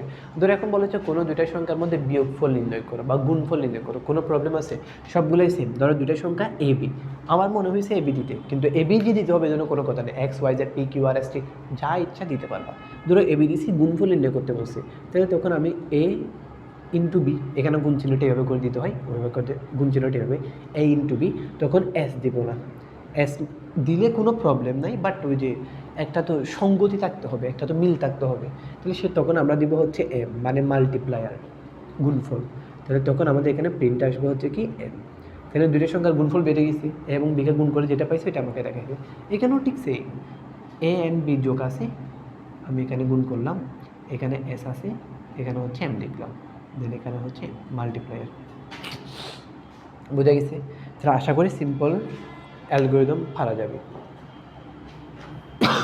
আচ্ছা, এর আগে হচ্ছে আমরা আরেকটা সিম্পল ফ্লোচার্ট বা অ্যালগোরিদম দেখছি। এখন হচ্ছে তোমাদের আরেকটা আমরা হচ্ছে সিম্পল অ্যালগোরিদম এবং ফ্লোচার্ট দেখব। সেটা হচ্ছে কি, দেখো বিষমবাহু ত্রিভুজের ক্ষেত্রফল নির্ণয়ের অ্যালগোরিদম এবং ফ্লোচার্ট। আশা করি বিষমবাহু ত্রিভুজের ক্ষেত্রফল নির্ণয়ের সূত্রটা আমরা জানি। বিষমবাহু ত্রিভুজের ক্ষেত্রফল নির্ণয়ের সূত্র হচ্ছে, আমরা জানি ক্ষেত্রফলকে আমরা এ ধরি, A equal S into S minus A, S minus B, S minus C, সবার উপরে হচ্ছে কি একটা রুট বার S into S minus A, S minus B, S minus C. এটা হচ্ছে বিষমবাহু ত্রিভুজের সূত্র, এটা আমরা সবাই জানি। এখানে এস মানে বোঝায় হচ্ছে অর্ধপরিসীমা, এ বি সি মানে হচ্ছে যে ত্রিভুজের তিনটা বাহুর দৈর্ঘ্যকে A B C, R S মানে হচ্ছে অর্ধপরিসীমা। এগুলো আশা করি আমরা সবাই জানি, আমরা পড়ে আসছি। এখন এই বিষমবাহু ত্রিভুজের ক্ষেত্রফল নির্ণয়ের অ্যালগোরিদম এবং ফ্লোচার্ট লিখতে হবে। তাহলে সেম নিয়মটা আমাদের মাথায় রাখতে হবে। এখানে আমি তোর অ্যালগোরিদম লিখব, এখানে আমি হচ্ছে ফ্লোচার্ট লিখব। এখন আমরা জানি অ্যালগোরিদম মানে হচ্ছে কি, ধাপে ধাপে কোনো সমস্যার সমাধানের প্রক্রিয়াকেই হচ্ছে কি অ্যালগোরিদম বলা হয়। আর অ্যালগোরিদম লিখতে হয় ধাপে ধাপে, স্টেপ 1 থেকে শুরু হয়, এবং এটাও সবসময় সেম থাকে যে প্রথম স্টেপ 1টা থাকে হচ্ছে স্টার্ট। অ্যালগোরিদমের ক্ষেত্রে, ফ্লোচার্টের ক্ষেত্রে, অর্থাৎ আমাদের প্রথম দুইটা জিনিস সবসময় সেম থাকে। একটা হচ্ছে অ্যালগোরিদমের শুরু হবে স্টার্ট দ্বারা, অ্যালগোরিদম শেষ হবে স্টপ দ্বারা। প্রত্যেকটা অ্যালগোরিদম ফ্লোচার্টের ক্ষেত্রেই সেম, শুরু হবে স্টার্ট দ্বারা, শেষ হবে স্টপ দ্বারা। এখন দেখো স্টেপ 1 হচ্ছে কি স্টার্ট। এখন আসি স্টেপ 2। এখন স্টেপ 2তে কী করতে হবে, এই যে বিষমবাহু ত্রিভুজের এই যে তিনটা বাহু, এদেরকে ইনপুট দিতে হবে না? আমার প্রবলেম হচ্ছে কি, আমার থেকে একটা বিষমবাহু ত্রিভুজ আছে, যেহেতু বিষমবাহু ত্রিভুজ আছে তার মানে আমি তিনটা বাহুর মানও জানা আছে আমার। আমার প্রবলেম হচ্ছে আমার থেকে এদের ক্ষেত্রফলগুলো বের করতে হবে। তার মানে আমার প্রবলেম হচ্ছে এটা ক্ষেত্রফল বের করতে হবে। তাহলে আমার প্রবলেমটাকে সলভ করার জন্য, আমার প্রবলেম যেটা, এটা হচ্ছে আগে কম্পিউটারকে বলতে হবে। এখন সেজন্য হচ্ছে কী করবো আমরা, ইনপুট এ বি সি, অর্থাৎ আমার যে প্রবলেম ক্ষেত্রফল বের করা, এই ক্ষেত্রফল বের করার জন্য বাহু প্রয়োজন হবে, এই বাহুর মানগুলো প্রয়োজন হবে। তাহলে আমি বলতেছি এগুলো হচ্ছে ইনপুট। তাহলে ইনপুট হচ্ছে কি এ বি সি, ইনপুট গেল। তাইলে এরপর হচ্ছে স্টেপ 3, ঠিক একই সেম রুলসগুলো। একটা প্রোগ্রামে তিনটা পার্ট, ইনপুট, প্রসেস, আউটপুট। এখন আমি ইনপুট দিছি, তাহলে ইনপুট যেহেতু আমি ওকে দিয়েছি, এখন ওর কাজ হচ্ছে কি প্রসেস করবে, সে কীভাবে আমাকে ক্ষেত্রফলগুলো দেবে। আচ্ছা, আমরা জানি ক্ষেত্রফল নির্ণয় করার সূত্র হচ্ছে এটা, এ মানে বোঝাচ্ছে হচ্ছে এরিয়া, মানে হচ্ছে ক্ষেত্রফল। তাহলে আমরা এখানে লিখতে পারি A equal S into S minus A, S minus B, S minus C, পুরাটার উপরে একটা হচ্ছে রুট। আমরা এখানে জানি হচ্ছে কি, দেখো এস মানে হচ্ছে অর্ধপরিসীমা, এ ভি সি তিনটা বাহুর মান তো ইনপুট দিছি। এখন দেখো এস মানে যে অর্ধপরিসীমা, এটা আমরা জানি, কম্পিউটার তো জানে না। এস এরও অবশ্যই একটা মান থাকবে। এখন এস এর মানটা কোথায় থেকে পারবে, কারণ আমি এখানে ইনপুট দিছি, দেখো বাহুর মানগুলো এ বি সি, এস এর মানটা কোত্থেকে পাবে? আমরা জানি এস মানে হচ্ছে অর্ধপরিসীমা, তাইলে এইটা বের করার জন্য, ক্ষেত্রফল বের করার জন্য আমাদের আগে অর্ধপরিসীমা জানতে হবে না?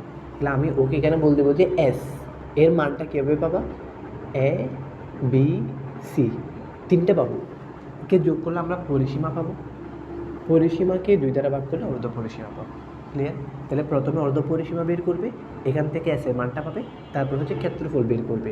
আর ক্ষেত্রফল বের করার জন্য এখন যা যা প্রয়োজন, কী কী প্রয়োজন, অর্ধপরিসীমা প্রয়োজন, আমি দিয়ে দিছি।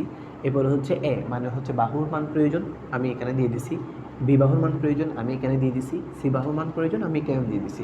তার থেকে সমস্যাটা সমাধান করার জন্য যা যা প্রয়োজনীয় তথ্য দরকার সবগুলো দেওয়া শেষ। তার মানে এখন সে আমাকে আউটপুটটা দিতে পারবে। তাহলে এটুকু পর্যন্ত করা শেষ। তাহলে এখন স্টেপ 4-এ আসি।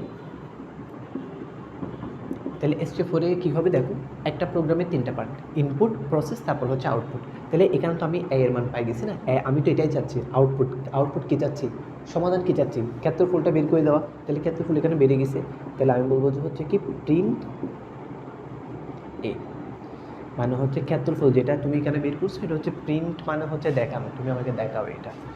দেন হচ্ছে কি স্টেপ 5,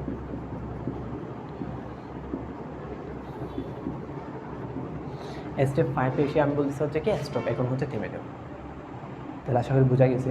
দেখো বিষমবাহু ত্রিভুজের ক্ষেত্রফল, এই ক্ষেত্রে আমাদের জাস্ট বেসিক জিনিসগুলো মাথায় রাখতে হবে। আমি যে সমস্যাটা সমাধান করতে যাচ্ছি ওই সমস্যাটা সমাধান করার জন্য কী কী প্রয়োজন। ক্ষেত্রফল নির্ণয় করতে চাচ্ছি, বিষমবাহু ত্রিভুজের ক্ষেত্রফলের সূত্রটা তো আমার থেকে জানতে হবে আগে, কারণ আমার ওই যে বলছিলাম কম্পিউটার বা ইলেকট্রনিক ডিভাইস তারা হচ্ছে আর্টিফিশিয়াল, আমাদের দ্বারা তৈরি, মানুষের দ্বারা তৈরি, তাদের নিজ থেকে কোনো কিছু করার ক্ষমতা নেই। যা যা তারা করবে প্রত্যেকটা জিনিস আমাদেরকে বলে দিতে হবে। এখন ও যে কীভাবে ক্ষেত্রফল নির্ণয় করবে এটা আমার থেকে বলে দিতে হবে, বুঝা গেছে? তো এখন সেজন্য আমার থেকে আগে সূত্রটা জানা প্রয়োজন। তাহলে এখানে আমরা জানি এ মানে হচ্ছে, এখানে এও লিখতে পারো, তুমি চাইলে পুরা ওয়ার্ডটাও লিখতে পারো, এরিয়া ইকুয়াল হচ্ছে √, S into S minus A, S minus B, S minus C. S মানে বোঝায় হচ্ছে অর্ধপরিসীমা, এ মানে বোঝায় হচ্ছে এ বি সি, এগুলো হচ্ছে তিনটা ত্রিভুজের তিনটা বাহুর হচ্ছে মান। তাহলে আমরা হচ্ছে এখানে ওই যে প্রত্যেকটা অ্যালগরিদমের ক্ষেত্রে শুরু হবে স্টার দ্বারা, তারপর হচ্ছে কি ইনপুট দিতে হবে। আর আমরা জানি ইনপুট সবসময় চলক হয়, যদি কোনো ধ্রুবক হয় তাহলে এটা কোনো ইনপুট আসবে না। তাহলে ইনপুট এ বি সি তিনটা বাহুর মান, এগুলোই হচ্ছে ইনপুট দিব। এখন এখানে প্রশ্ন হইতে পারে এখানে আমি এস ইনপুট দিলাম না কেন। এগুলো যদিও বা এখনকার কোনো মানে পড়া নেই, এগুলো হচ্ছে আগে আমরা পড়ে আসছি। এস ইনপুট দিনে, কারণ এস মানে হচ্ছে অর্ধপরিসীমা। এখানে এ বি সি এগুলো হচ্ছে বাহুর মান, বাহুর মান কত আমি জানি, অর্ধপরিসীমার মান আমার থেকে বের করতে হবে, বুঝে গেছে? এটা ইনপুট না, সেই জন্য। তাহলে এখানে এস ইকুয়াল, তাহলে এসটা কীভাবে পাবা, যেই তিনটা বাহুর মান আমি ইনপুট দিছি ওই তিনটা বাহুর মানকে যোগ করে 2 দ্বারা ভাগ করলে তুমি এসটা পাবা। তাহলে এস যখন পাই গেছো, তাহলে ক্ষেত্রফল নির্ণয় করার জন্য যা যা দরকার সব কিছু দেওয়া শেষ, এসও দেওয়া শেষ, এ বি সিও দেওয়া শেষ। দেন হচ্ছে ক্ষেত্রফলটা বের করছে, দেন আমাকে এখানে প্রিন্ট করছে, দেন হচ্ছে এখানে স্টপ। আশা করি বোঝা গেছে। এখন ঠিক সেম জিনিসটা এখানে যে জিনিসগুলো লিখছি ফ্লো চার্টও ঠিক সেম জিনিসগুলো হবে, শুধুমাত্র এখানে চিত্রের মাধ্যমে কিছু সাংকেতিক চিহ্নের মাধ্যমে হচ্ছে কি ফ্লো চার্ট আঁকতে হবে।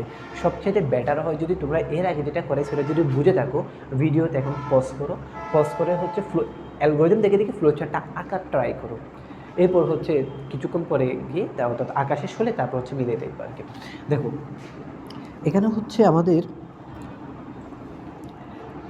দেখো স্টার্ট লিখলাম, আমরা জানি স্টার্ট হোক স্টপ হোক এই দুইটাই হচ্ছে কি ডিম্বাকৃতি চিত্র দ্বারা হবে। দেন ইনপুট,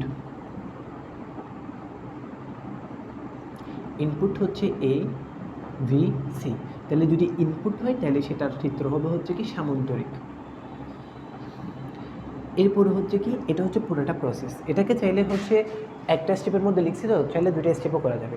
স্টেপ 3 এটা দিলাম, স্টেপ 4 এটা দিলাম, তারপর এটা স্টেপ 5 হইতো, তখন এটা স্টেপ 6 হইতো আর কি, কোনো প্রবলেম নেই। তাহলে আমরা এখানে লিখে ফেলি, যেহেতু একটাতে লিখছি S equal A plus B plus C by 2, A equal √ S into S minus A, S minus B, S minus C. তাহলে যেহেতু এটা একটা প্রসেস, আমরা জানি প্রসেস হয় হচ্ছে কি আয়তখানি দিলাম। দেন হচ্ছে কি প্রিন্ট এ, এটা হচ্ছে আমাদের আউটপুট।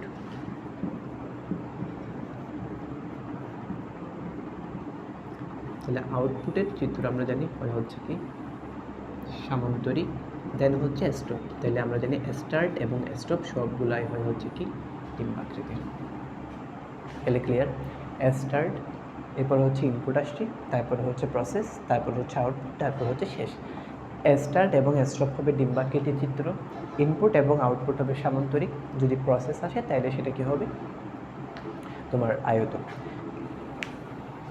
তাহলে আশা করি সিম্পল ফ্লোচার্ট পারা যাবে। সিম্পল ফ্লোচার্ট মানে এগুলো যেগুলোতে শুধুমাত্র এই তিনটা চিত্রই থাকে ম্যাক্সিমাম ক্ষেত্রে, স্টার্ট থাকবে, ইনপুট থাকবে, প্রসেস থাকবে, আউটপুট থাকবে, এটার দিকে স্টপ থাকবে। এখানে হচ্ছে তোমরা যদি নোট খাতায় কালেক্ট করে রাখো তাহলে এখানে আরও অনেকগুলো হচ্ছে সিম্পল প্রোগ্রামের মধ্যে হচ্ছে সিম্পল ফ্লোচার্ট এবং অ্যালগরিদম আরও কিছু পাবা। এগুলো হচ্ছে বাসায় প্র্যাকটিস করতে হবে।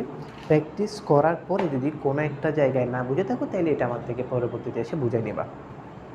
এখন আমরা হচ্ছে কন্ডিশনাল ফ্লোচার্টে দেখব। তোমাদেরকে বলছিলাম ফ্লোচার্ট 2 প্রকার, system flowchart, program flowchart. Program flowchart আবার 4 প্রকার, সিম্পল বা লিনিয়ার, দেন আরেকটা ছিল কন্ডিশনাল, আরেকটা ছিল লুপ, আরেকটা ছিল জাম্প। জাম্পটা আমাদের এখানে আলোচনা হয় না, আমরা তিনটা নিয়ে হচ্ছে আলোচনা করব। তৎমধ্য থেকে আমরা একটা শেষ করছি, সিম্পল বা লিনিয়ার শেষ করছি, এখন হচ্ছে কন্ডিশনালে যাব।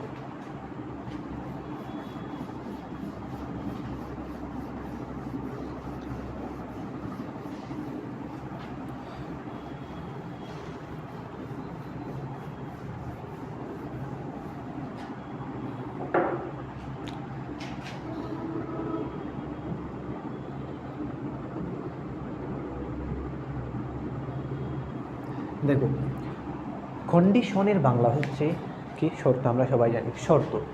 আর শর্ত মানে হচ্ছে কি আমরা এইচএসসিতে এই সেকেন্ড ইয়ারে আমাদের কমপ্লিটিং সেন্টেন্সে আছে কন্ডিশনাল সেন্টেন্স, 3 ধরনের কন্ডিশনাল সেন্টেন্স থাকে, first condition, second condition, third condition.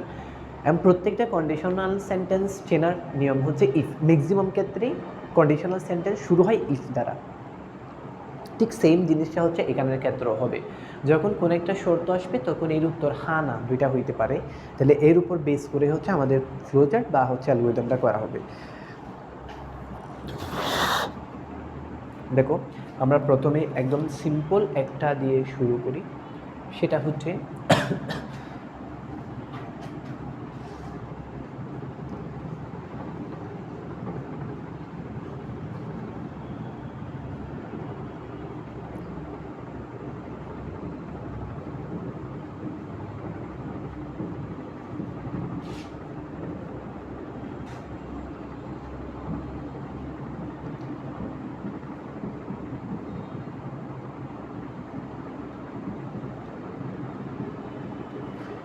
কোনো একটি সংখ্যা জোড় নাকি বিজোড় তা নির্ণয়ের হচ্ছে কি অ্যালগরিদম এবং ফ্লোচার্ট। মানে হচ্ছে আমাকে কোনো একটা সংখ্যা দিছে, এখন বের করতে হবে ওই সংখ্যাটা জোড় নাকি হচ্ছে বিজোড়।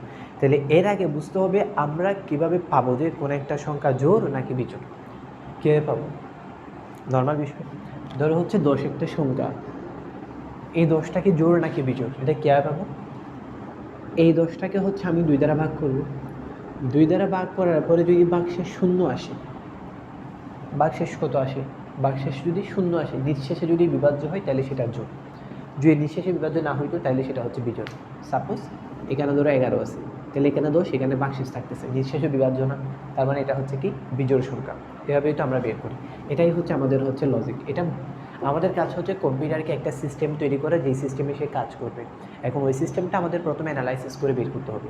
জোড় এবং বিজোড় কিনা তা নির্ণয় কীভাবে করতে হয় এটা আমার আগে জানা থাকতে হবে, তারপর আমি কম্পিউটারকে বলতে পারবো। কারণ আবার সেম কথাই বলতেছি বারবার, কম্পিউটার নিজ থেকে কোনো কিছু করতে পারবে না যতক্ষণ না পর্যন্ত আমি তাকে বলে দিচ্ছি কী করতে হবে এটা।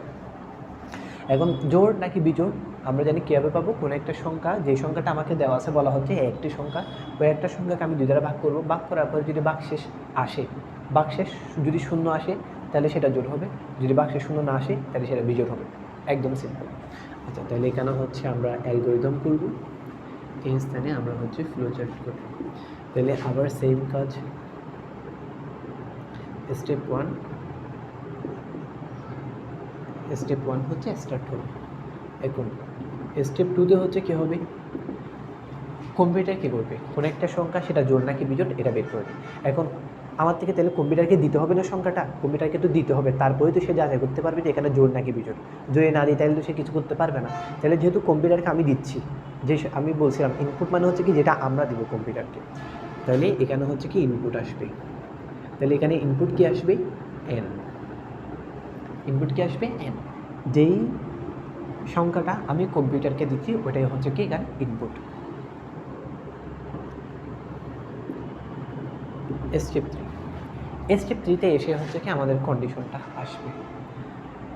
কন্ডিশন হচ্ছে কি এই যে এন নামে যে সংখ্যাটা আমি পাইছি ওকে 2 দ্বারা ভাগ করব, ভাগ করার পরে যদি শূন্য আসে জোড় সংখ্যা, শূন্য না আসলে বিজোড় সংখ্যা।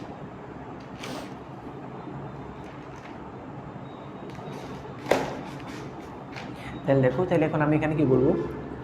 আবার একই জিনিস মাথায় রাখবা, শর্ত মানে আসবে হচ্ছে ইফ। ইফ মানে হচ্ছে কি যদি এন মড 2 = 0। প্রশ্ন হচ্ছে হোয়াট ইজ মড। আমি এখানে একটু লিখতেছি, যদি কারো নোট খাতায় থাকবে তোমাদের, যদি নোট খাতায় না থাকে তুলে নিবা, আবার বুঝে দিবে একটু করে। দেখো, এই যে মড, এর যদি পুরা অর্থ আমরা জানি তাহলে এটা হচ্ছে মডুলাস। এই মডুলাস দ্বারা আমরা এখানে হচ্ছে সাধারণত বাকশেষকে নির্দেশ করব, এবং এই মডকে এভাবে মডও লেখা যায় অথবা এই ধরনের একটা চিহ্ন দিয়ে লেখা যায়, অর্থাৎ পার্সেন্টেজ চিহ্ন, বা এটাকে হচ্ছে অ্যালগরিদমের ক্ষেত্রে মড বলা হয় আর কি। তাহলে এই মড বা মডুলাস বা এই চিহ্নটা যখন আসবে তখন আমাদের নির্দেশ কাকে করবে? বাকশেষকে। এখানে কি নির্দেশ করতেছে? এন মড 2, মানে এনকে 2 দ্বারা ভাগ করার পরে যদি বাকশেষ শূন্য আসে, মড 2 = 0 মানে হচ্ছে কি এনকে 2 দ্বারা ভাগ করার পরে যদি বাকশেষ কত আসে? শূন্য আসে। এখন দেখো প্রত্যেকটা কন্ডিশনের আনসার দুইটা হইতে পারে, অর্থাৎ হয়তো শর্তটা সত্য হবে অথবা শর্তটা মিথ্যা হবে। ধরো বলা হচ্ছে কাউকে ধরো কোনো একটা স্থানে যাইতে বলা হয়েছে, সে বলতেছে যদি আমার সময় থাকে তাইলে আমি যাব, না হলে যাব না। দেখো শর্ত আসছে যদি, ইফ মানে কিন্তু যদি, শর্ত আসছে না। যদি তার টাইম থাকে তাইলে সে যাবে, যদি টাইম না থাকে তাইলে যাবে না। আনসার হচ্ছে কয়টা? দুইটা, যাইতেও পারে নাও যাইতে পারে, হ্যাঁও হইতে পারে নাও হইতে পারে। ঠিক সেমভাবে এখানেও হচ্ছে আমাদের দুইটা আনসার হইতে পারে। একটা হচ্ছে এই যে এটা, যেটাকে আমি বলতেছি এই যে এন নামে যে সংখ্যাটা দিছি, এটাকে দুই দ্বারা ভাগ করার পরে বাক্সে শূন্যও হইতে পারে, মানে ইয়াসও হইতে পারে, আবার নো হইতে পারে। ভাগ করার পরে বাক্সে শূন্য নাও হইতে পারে। এনটা তো চলক, এনের মান কত আমরা জানি না, এনের মান যে কোনো কিছু হইতে পারে। আমি যদি এখানে 20 দিই তাহলে এনের মান 20, আমি যদি এখানে 21 দিই এনের মান 21, যদি 20 দিই তাহলে বাক্সে শূন্য আসবে, যদি 21 দিই তাহলে বাক্সে শূন্য আসবে না, তাহলে এনের মান যে কোনো কিছু হইতে পারে। তাহলে ইফ এন মোট 2 = 0, মানে এনকে দুই দ্বারা ভাগ করার পরে যদি বাক্সে শূন্য আসে, এই যে আনসার হচ্ছে কি দুইটা হইতে পারে। হয়তো শর্তটা সঠিক হবে, শর্তটা সঠিক মানে কি বাক্সে শূন্য আসবে, যদি বাক্সে শূন্য আসে সংখ্যাটা কী হবে? জোড় সংখ্যা। কোন ধরনের সংখ্যা হবে? জোড় সংখ্যা। তাহলে জোড় সংখ্যা, তাহলে আমরা এখানে বলে দেবো হচ্ছে কি যদি শূন্য আসে তাহলে হচ্ছে কি প্রিন্ট করো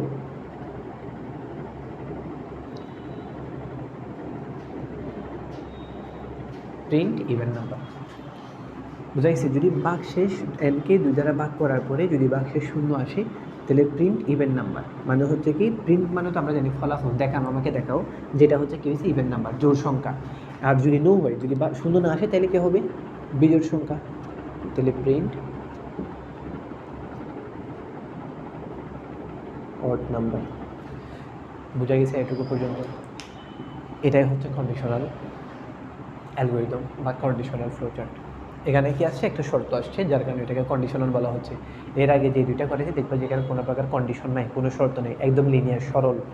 দেখো এখানে বলা হচ্ছে কি ওই যে এনকে দুই দ্বারা ভাগ করছি, ভাগ করার পরে শূন্য আসছে, যেহেতু শূন্য আসছে তাহলে সেটা হচ্ছে ইভেন নাম্বার, শূন্য যদি না আসে তাহলে সেটা হচ্ছে ওড নাম্বার। তাহলে আমি এখানে আমার কি আউটপুট পাই গেছি না? তাহলে এখন হচ্ছে স্টেপ 4-এ আসো, স্টেপ 4-এ এসে বলে দিব হচ্ছে কি স্টপ।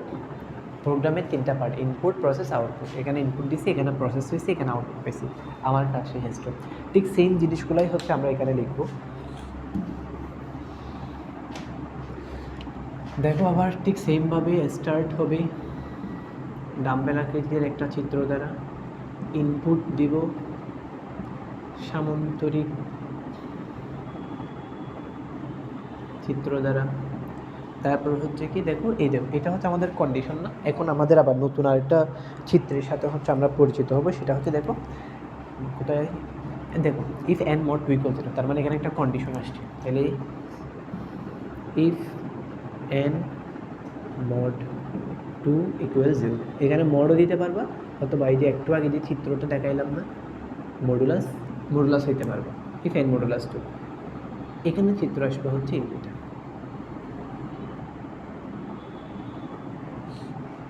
এটা হচ্ছে কি কন্ডিশনের চিত্র। যদি শর্ত আসে, শর্তের জন্য হচ্ছে আমাদের এটা রম্বস আকৃতির এটা ইউজ করতে হবে, ডায়মন্ড আকৃতির এটা ইউজ করতে হবে। বুঝে গেছে? যদি শর্ত আসে তাইলে হচ্ছে শর্তটা লিখতে হবে এই যে ডায়মন্ড আকৃতির যে চিত্র এটার ভিতরে। তাহলে এখন দেখো এটার আনসার কি হইতে পারে? দুইটা হইতে পারে। এটার আনসার ইয়েসও হইতে পারে, এটার আনসার নো হইতে পারে। এটার আনসার যদি ইয়েস হয় তাইলে প্রিন্ট মানে হচ্ছে আউটপুট দেখাবে হচ্ছে কি ইভেন নাম্বার। এটার আনসার যদি নো হয় তাহলে প্রিন্ট কি দেখাই? Ode number.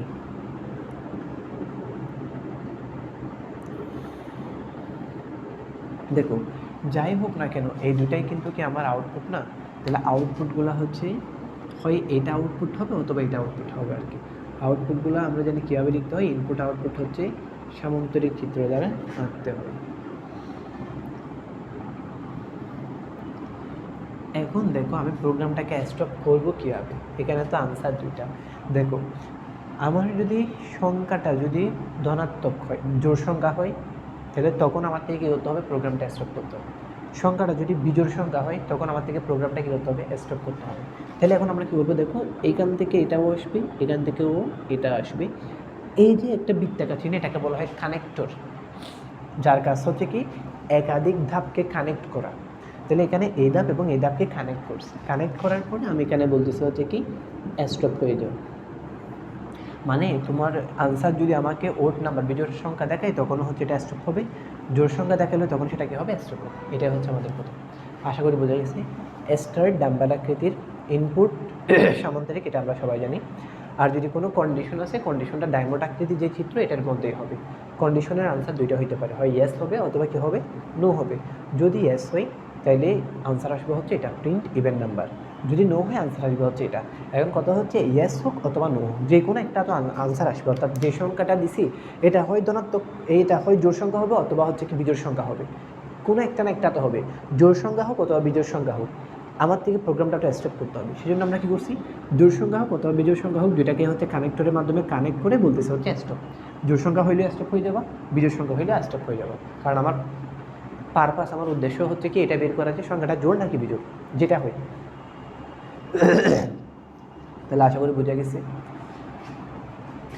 এরপরে হচ্ছে কি এখানে আরও হচ্ছে অনেকগুলো কন্ডিশনাল প্রোগ্রাম এবং অ্যালগরিদম আমি করাইছি, এগুলো প্রত্যেকটা প্র্যাকটিস করো। রুলস হচ্ছে সবগুলোর ক্ষেত্রে সেম। স্টার্ট আসবে, তারপর যদি কোনো চলক থাকে তাহলে এটাকে ইনপুট দিতে হবে, তারপর আসবে হচ্ছে প্রসেসের মধ্যে কন্ডিশন থাকবে। বুঝেছে? কন্ডিশনের আনসার সবসময় দুইটা হবে, হয় ইয়েস হবে, না হয় ইয়েস এবং নো দুইটা আনসার হইতে পারে। কারণ কন্ডিশন মানে শর্ত, সত্য হইতে পারে মিথ্যাও হইতে পারে। বুঝে গেছে? এগুলো মাথায় রেখে, বেসিকটা মাথায় রেখে হচ্ছে বা এগুলো হচ্ছে প্র্যাকটিস করো।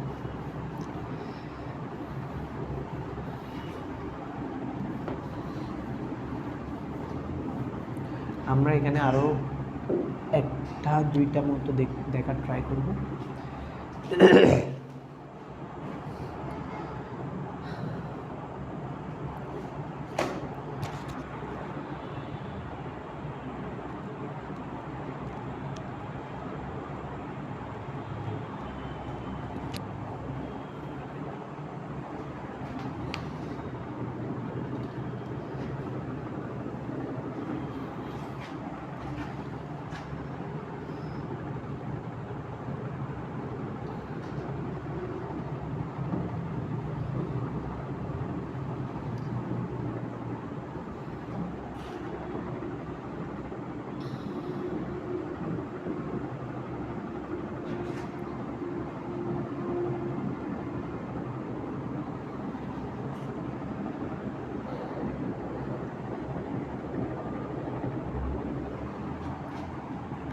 আচ্ছা দেখো, এ ধরনের হচ্ছে তোমরা দুইটা পাবা। একটা হচ্ছে দুইটি সংখ্যার মধ্যে কোন সংখ্যাটি বড়, এখানে আমি করাইছি হচ্ছে তিনটি সংখ্যার মধ্যে কোন সংখ্যাটি বড়। বড় নির্ণয় করতে বলুক, ছোটো নির্ণয় করতে বলুক, প্রসেসটা হচ্ছে সেম। আমি তিনটা সংখ্যাটা করেছি, তোমরা দুইটা সংখ্যাটা বাসায় প্র্যাকটিস করবা। এখন দেখো, তাহলে প্রথম ধাপ হচ্ছে স্টার্ট, দেন আমরা আসি হচ্ছে দ্বিতীয় ধাপে কী করতে হবে, যে তিনটা সংখ্যা বড় নাকি ছোটো নির্ণয় করতে বলতেছে ওই তিনটা সংখ্যাকে আগে ইনপুট দিতে হবে না আমার। তাহলে এখানে স্টেপ 2তে আসবে হচ্ছে কি ইনপুট এ বি সি।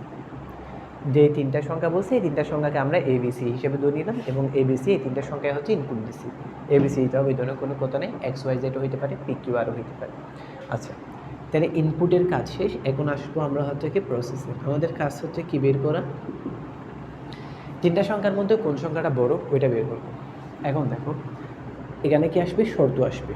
অর্থাৎ কেন শর্ত আসছে দেখো, তিনটা সংখ্যার মধ্যে তিনটা সংখ্যাই তো বড় হবে না, হয় এ বড় হবে, না হয় বি, অথবা হচ্ছে কি সি বড় হবে।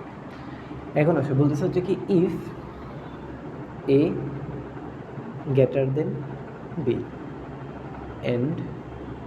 এন্ড দিলে দেওয়ার সময় দুইটা দিতে হবে, এ গ্রেটার দেন সি।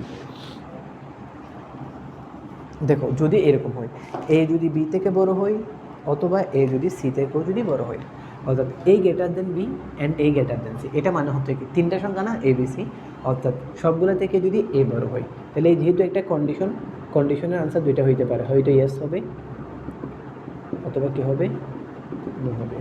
যদি ইয়েস হয় তাহলে তিনটে সংখ্যার মধ্যে কে বড় হবে, এ বড় হবে। তাহলে print A is greatest, A হচ্ছে বড়। যদি নো হয় তাহলে আমরা বলবো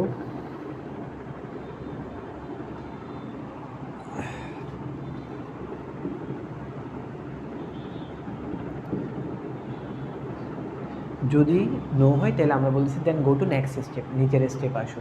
আচ্ছা,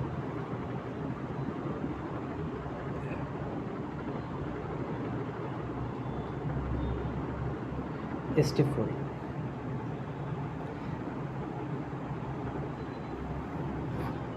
দেখো স্টেপ 4 হচ্ছে এখন কি করতে হবে, এখন আমরা চেক করবো হচ্ছে if B greater than A and B greater than C, B A থেকে বড় নাকি সি থেকে বড়। যদি না হয়, এটার আনসার কি হইতে পারে, ইয়েসও হইতে পারে, এটার আনসার হচ্ছে নো হইতে পারে। যদি এটা হয় তাহলে কে বড় হবে, প্রিন্ট বি ইজ গ্রেটেস্ট। দেখো এই শর্তটা যদি মানে তাহলে তো এ বড়, কাজ শেষ। যদি না মানে তাহলে হচ্ছে আমাদের দ্বিতীয় শর্তটা চেক করতে হবে। দ্বিতীয় শর্তটা মানে যদি মানে তাহলে হচ্ছে কি বি বড়। ধরো এই শর্তটাও মানলো না, মানে নো হইলো, এই শর্তটাও মানলো না, তাহলে এই শর্তটা যদি না মানে তাহলে এ বড় না, এই শর্তটাও যদি না মানে তাহলে বিও বড় না, তাহলে এও বড় না বিও বড় না, তাহলে বড় কি সি। তাহলে যদি এই শর্তটাও যদি নো হয় তাহলে আমরা কি বলবো, প্রিন্ট সি ইজ গ্রেটেস্ট। আশা করি বুঝতো। প্রথমে আমরা বলতেছি হচ্ছে কি এ বি থেকেও যদি বড় হয়, এ যদি সি থেকেও বড় হয়, গ্রেটার দেন, এটা হচ্ছে গ্রেটার দেন সি, এ গ্রেটার দেন বি মানে এ যদি বি থেকে বড় হয়, এ গ্রেটার দেন সি মানে এ যদি সি থেকে বড় হয়। এ যদি বি থেকে এবং সি থেকে দুটো থেকেই যদি এ বড় হয় তাহলে print A is greatest, A হচ্ছে বড়। যদি না হয়, সতত নাও হইতে পারে, যদি না হয় আচ্ছা তাহলে না হলে কোনো প্রবলেম নেই, নিচের স্টেপ আসো। নিচের স্টেপে আমরা কি দেখতেছি, B greater than A and B greater than C. B যদি এ থেকে বড় হয়, বি যদি সি থেকেও যদি বড় হয়, যদি এরকম হয় বি যদি এ থেকেও বড় হয়, বি যদি সি থেকেও যদি বড় হয়, যদি শর্তটা সঠিক হয় তাহলে print B is greatest, B হচ্ছে বড়।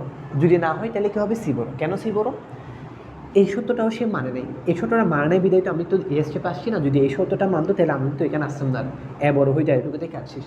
এই শর্তটা মানে নেই বিদায় হচ্ছে আমি এই শর্তটা আসছি। এই শর্তটাও যদি না মানে তাহলে সি বড়, এই শর্ত অনুযায়ী এ বড় হবে, এই শর্ত অনুযায়ী বিও বড় হবে। তাহলে যদি একটা শর্ত না মানে তাহলে এও বড় না বিও বড় না, তাহলে বড় হচ্ছে কি সি বড়। তাহলে আমার আউটপুট পাওয়া শেষ। দেন এখানে হচ্ছে স্টেপ 5 এসে বলবো হচ্ছে কি স্টপ। বোঝা গেছে? এটার ফ্লো চার্টটা হচ্ছে তোমরা ট্রাই করো, আগে ভিডিও পজ করো, ট্রাই করে তারপর হচ্ছে আমার সাথে মিলাই দেখিও।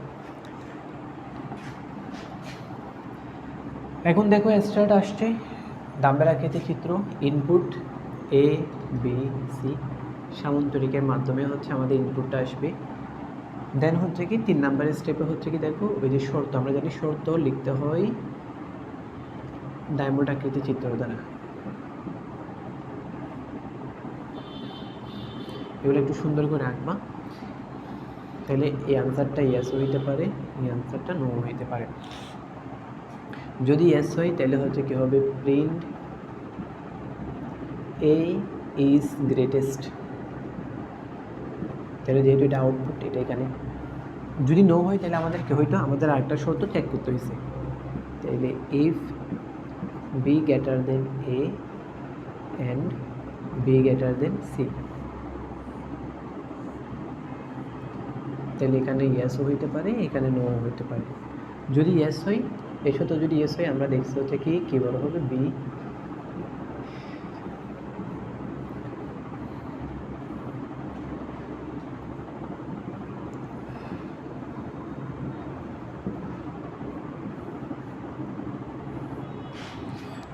ইনপুট দিলাম, তারপর হচ্ছে কি কন্ডিশন। কন্ডিশন আমরা জানি হচ্ছে কি এই যে ডায়মন্ড আকৃতির চিত্র দ্বারা লিখতে হয়। প্রথম কন্ডিশনটা লিখছি এ গ্রেটার দেন বি, অ্যান্ড কিন্তু এখানে এভাবে করে দিতে হবে, চিহ্নটা ইউজ করতে হবে, and A greater than C. যদি এরকম হয় তাহলে print A is greatest, A হচ্ছে বড়। যদি না হয় তাহলে আমাদের দ্বিতীয় সত্য চেক করতে হবে। দ্বিতীয় সত্য হচ্ছে কি B greater than A and B greater than C. B যদি এ থেকে বড় হয়, বি যদি সি থেকে বড় হয়, যদি এস হয় বি ইজ গ্রেটেস্ট, না হলে সি ইজ গ্রেটেস্ট। এখন দেখো এ বড় হোক অথবা বি হোক অথবা সি হোক, প্রোগ্রামটাকে তো স্টপ করতে হবে। তাহলে আমাদের আবার সেম প্রোগ্রাম স্টপ করার জন্য আমরা হচ্ছে কী ব্যবহার করে থাকি, আমরা হচ্ছে কানেক্টর ব্যবহার করে থাকি। এই যে তিনটাকে একসাথে আনো, এখানে এখানে এনে একটা বৃত্তাকার চিহ্ন দ্বারা হচ্ছে কানেক্টর দ্বারা কানেক্ট করে দাও। তারপরে এখানে আমরা বলবো যে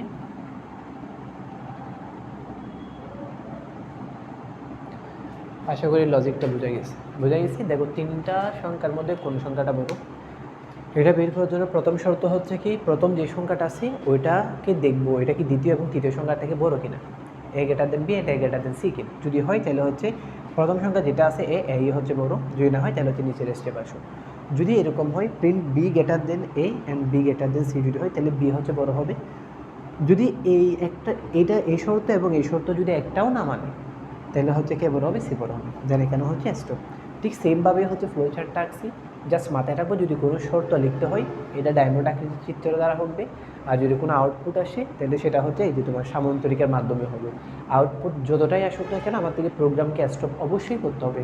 যে প্রোগ্রাম বা অ্যালগরিদম বা ফ্লো চার্টকে যেটাকে আমি স্টার্ট করছি ওটাকে অবশ্যই স্টপ করতে হবে।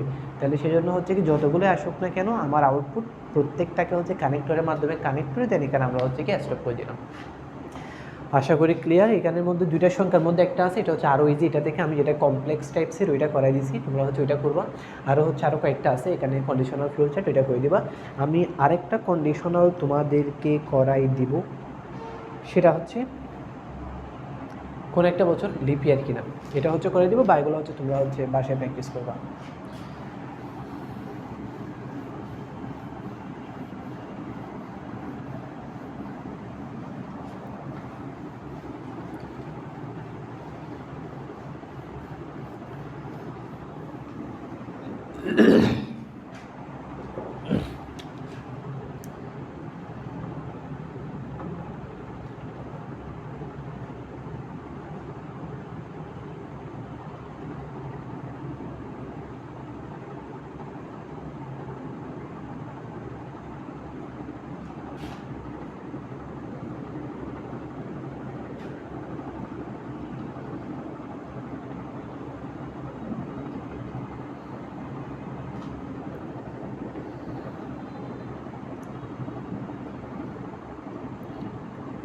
কোনো একটি বছর অধিবর্ষ কিনা তা নির্ণয়ের হচ্ছে কি অ্যালগরিদম এবং ফ্লো চার্ট হচ্ছে লিখতে হবে।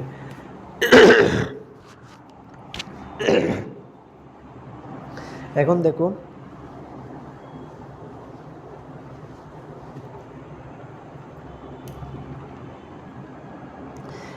কোন একটা বছর আমার থেকে তাহলে আগে তো এটা জানতে হবে যে কোন একটা বছর অধিবর্ষ হয় কখন। কখন আমরা হচ্ছে জানবো যে কোন একটা বছর হচ্ছে অধিবর্ষ। তো অধিবর্ষ হওয়ার জন্য হচ্ছে কয়েকটা শর্ত আছে, সেটা হচ্ছে কোন একটা বছর যে বছরটা আছে অর্থাৎ কোন একটা বছরকে ধরে নিলাম ওয়াই, এই বছরটাকে যদি 400 দ্বারা ভাগ করি, ভাগ করার পরে যদি বাকশেষ, এটা মানে তো আমরা জানি মডুলাস একটু আগে করছি, মডুলাস মানে হচ্ছে বাকশেষ, অর্থাৎ 400 দ্বারা ভাগ করার পরে যদি বাকশেষ শূন্য আসে তাহলে সেটাকে আমরা অধিবর্ষ বলি। এক্সাম্পল স্বরূপ ধরে হচ্ছে কি 2000 সাল, এটাকে ধরো তুমি 400 দ্বারা ভাগ করো তাইলে হচ্ছে বাকশেষ শূন্য আসবে, তার মানে হচ্ছে 2000 সালটা হচ্ছে কি অধিবর্ষ। এখন শুধুমাত্র কি এটা আমরা জানি 4 বছর পর পর হচ্ছে কী হয় অধিবর্ষ হয়, তাহলে 2000-এর পরে তো 2004 আসে, 2004 কি অধিবর্ষ নয়? অবশ্যই অধিবর্ষ, কিন্তু 2004-কে যখন তুমি 400 দ্বারা ভাগ করবা বাকশেষ শূন্য আসবে না, তার মানে আমাদের বুঝতে হবে এখানে আরও একটা শর্ত আছে। আরেকটা শর্ত সেটা হচ্ছে কি যদি কোনো একটা বছরকে 4 দ্বারা ভাগ করার পরে যদি বাকশেষ শূন্য আসে, ঠিক সেম একই সাথে 100 দ্বারা ভাগ করার পরে যদি শূন্য না আসে।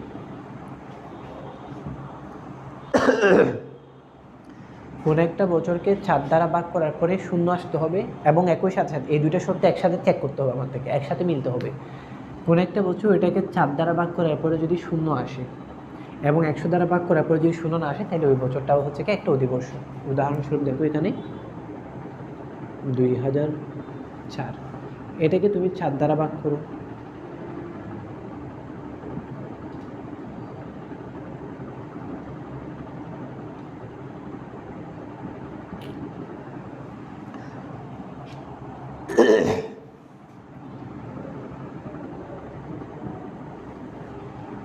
হ্যাঁ দেখো এখানে 4 দ্বারা ভাগ করছি, ভাগ করার পরে হচ্ছে কি নিঃশেষে বিভাজ্য, কোনো ভাগ শেষ নাই। এবং এটাকে যদি আমি 100 দ্বারা যদি ভাগ করি 2004, দেখো একটা হচ্ছে ভাগ শেষ থেকে যাচ্ছে, তাহলে বোঝা গেছে। তাইলে 2004টাও হচ্ছে অধিবর্ষ, কেন এই শর্তটা মানছে। 4 দ্বারা ভাগ করার পরে বাক্সে শূন্য আসছে, 100 দ্বারা ভাগ করার পরে বাক্সে শূন্য আসে নাই। তাহলে এই দুইটাই হচ্ছে আমাদের মেইন শর্ত, মাথায় রাখতে হবে। কোনো একটা বছর অধিবর্ষ হচ্ছে কিনা এটার জন্য শর্ত দুইটা, এটা একটা শর্ত, এটা একটা শর্ত। ওই বছরটাকে 400 দ্বারা ভাগ করবো, যদি ভাগ করার পরে যদি শূন্য আসে তাহলে খতম, ক্লিয়ার, এখানে ক্লিয়ার, বছরটা অধিবর্ষ। যদি না আসে তাহলে আমরা এটা বলতে পারবো না যে এটা অধিবর্ষ না, কারণ আমাদের দ্বিতীয় শর্তটা চেক করতে হবে। দ্বিতীয় শর্তে কি আছে, ওই বছরটাকে 4 দ্বারা ভাগ করতে হবে, ভাগ করে দেখতে হবে শূন্য আসে কিনা। ওই বছরটাকে 100 দ্বারা ভাগ করতে হবে, দেখতে হবে শূন্য না আসে কিনা, শূন্য আসা যাবে না। এই দুটো শর্ত অবশ্যই মানতে হবে। ধরো একটা আনছে একটা মানে 4 দ্বারা ভাগ করার পরে শূন্য আসছে, 100 দ্বারা ভাগ করার পরেও শূন্য আসছে, তাহলে কিন্তু এটা অধিবর্ষ না। কারণ আমি শর্তে কি বলছি, 4 দ্বারা ভাগ করার পরে শূন্য আসতে হবে, 100 দ্বারা ভাগ করার পরে শূন্য আসা যাবে না। বুঝা গেছে, দুটো শর্ত একসাথে মানতে হবে। এরকম যদি হয় তাহলে এটা হচ্ছে অধিবর্ষ। তাহলে এই শর্তটা অর্থাৎ প্রসেসটা, সিস্টেমটা যদি আমরা জানি তাহলে আমাদের জন্য কাজটা করা সুবিধা, কম্পিউটার জন্য সুবিধাই। তাহলে দেখো প্রথমে এটা হচ্ছে অ্যালগরিদম, স্টেপ 1 স্টার্ট। এখন স্টেপ 2তে হচ্ছে কি এখানে ইনপুট আসবে। ইনপুট হচ্ছে কি যেটা আমি কম্পিউটারকে দিই, তাহলে এখানে কম্পিউটারকে আমাদের কী দিতে হবে, বছরটা যেটা দিয়ে হচ্ছে সে কাজ করবে। ইনপুট ওয়াই, বছরকে আমি ওয়াই ধরলাম। এখন স্টেপ 3তেই হচ্ছে কি আমার প্রথম শর্তটা আসবে। স্টেপ 3তে আমার প্রথম শর্ত হচ্ছে কি ইফ, শর্ত মানে কি বলছিলাম, ইফ ওয়াই মডুলাস 400 ইকুয়াল 0, ওয়াইকে 400 দ্বারা ভাগ করার পরে যদি ভাগশেষ কত আসে, শূন্য আসে। আনসার হচ্ছে দুইটা হইতে পারে, আনসার হইতে পারে ইয়েস, আনসার হইতে পারে নো। যদি ইয়েস হয় মানে এটা যদি সত্য হয় তাহলে আমি বলবো যে হচ্ছে কি কাজ এখানেই শেষ, প্রিন্ট করে দাও যে এটা লিপ ইয়ার। যদি না হয় তাহলে আমরা বলবো হচ্ছে কি গো টু দ্য নেক্সট স্টেপ। পরের স্টেপ আসো। এখন পরের স্টেপ কী হবে, পরের স্টেপে হচ্ছে আমাদের আরেকটা শর্ত চেক করতে হবে, এই যেটা ইফ ওয়াই মডুলাস 4 ইকুয়াল 0, ওয়াইকে 4 দ্বারা ভাগ করার পরে যদি কী হয়, ভাগশেষ শূন্য হয়। এন্ডটা আমরা যেহেতু অ্যালগরিদমে এন্ড এভাবেও লেখা যায়, অথবা আমি এর আগে যেটা করেছি ওইভাবে করেই লিখাই।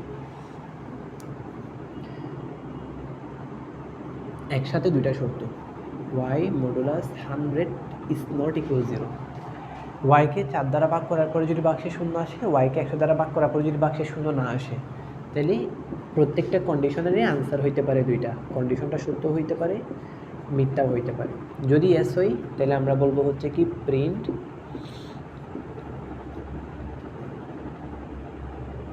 লিপ ইয়ার, যদি নো হয় তাহলে আমরা বলবো প্রিন্ট নট লিপ ইয়ার। কারণ কি দেখো এই শর্তটা চেক করছি তো, যদি এই শর্তটা হয় তাহলে লিপ ইয়ার, তাহলে যদি না হয় তাহলে পরের স্টেপ আসবো। এখন এটাই হচ্ছে আমার লাস্ট শর্ত, এই শর্তটা যদি মানে তাহলে সে লিপ ইয়ার হবে, যদি এই শর্তটা তাই না মানে তাহলে আমরা বুঝবো হচ্ছে কি যে বছরটা দেওয়া আছে ওই বছরটা লিপ ইয়ার না। তাহলে হচ্ছে এটা আমাদের কাজ, আউটপুটটা পাই গেলাম। দেন স্টেপ 5-এ এসে হচ্ছে কি স্টপ। আশা করি বোঝা গেছে। ঠিক সেম কাজটা হচ্ছে এখানে ফ্লো চার্টের মধ্যেই হবে।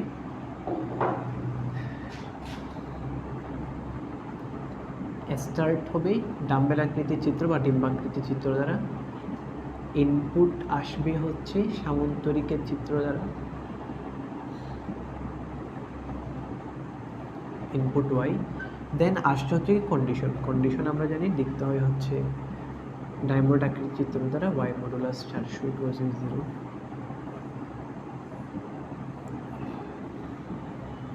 ইয়েস যদি হয় তাহলে প্রিন্ট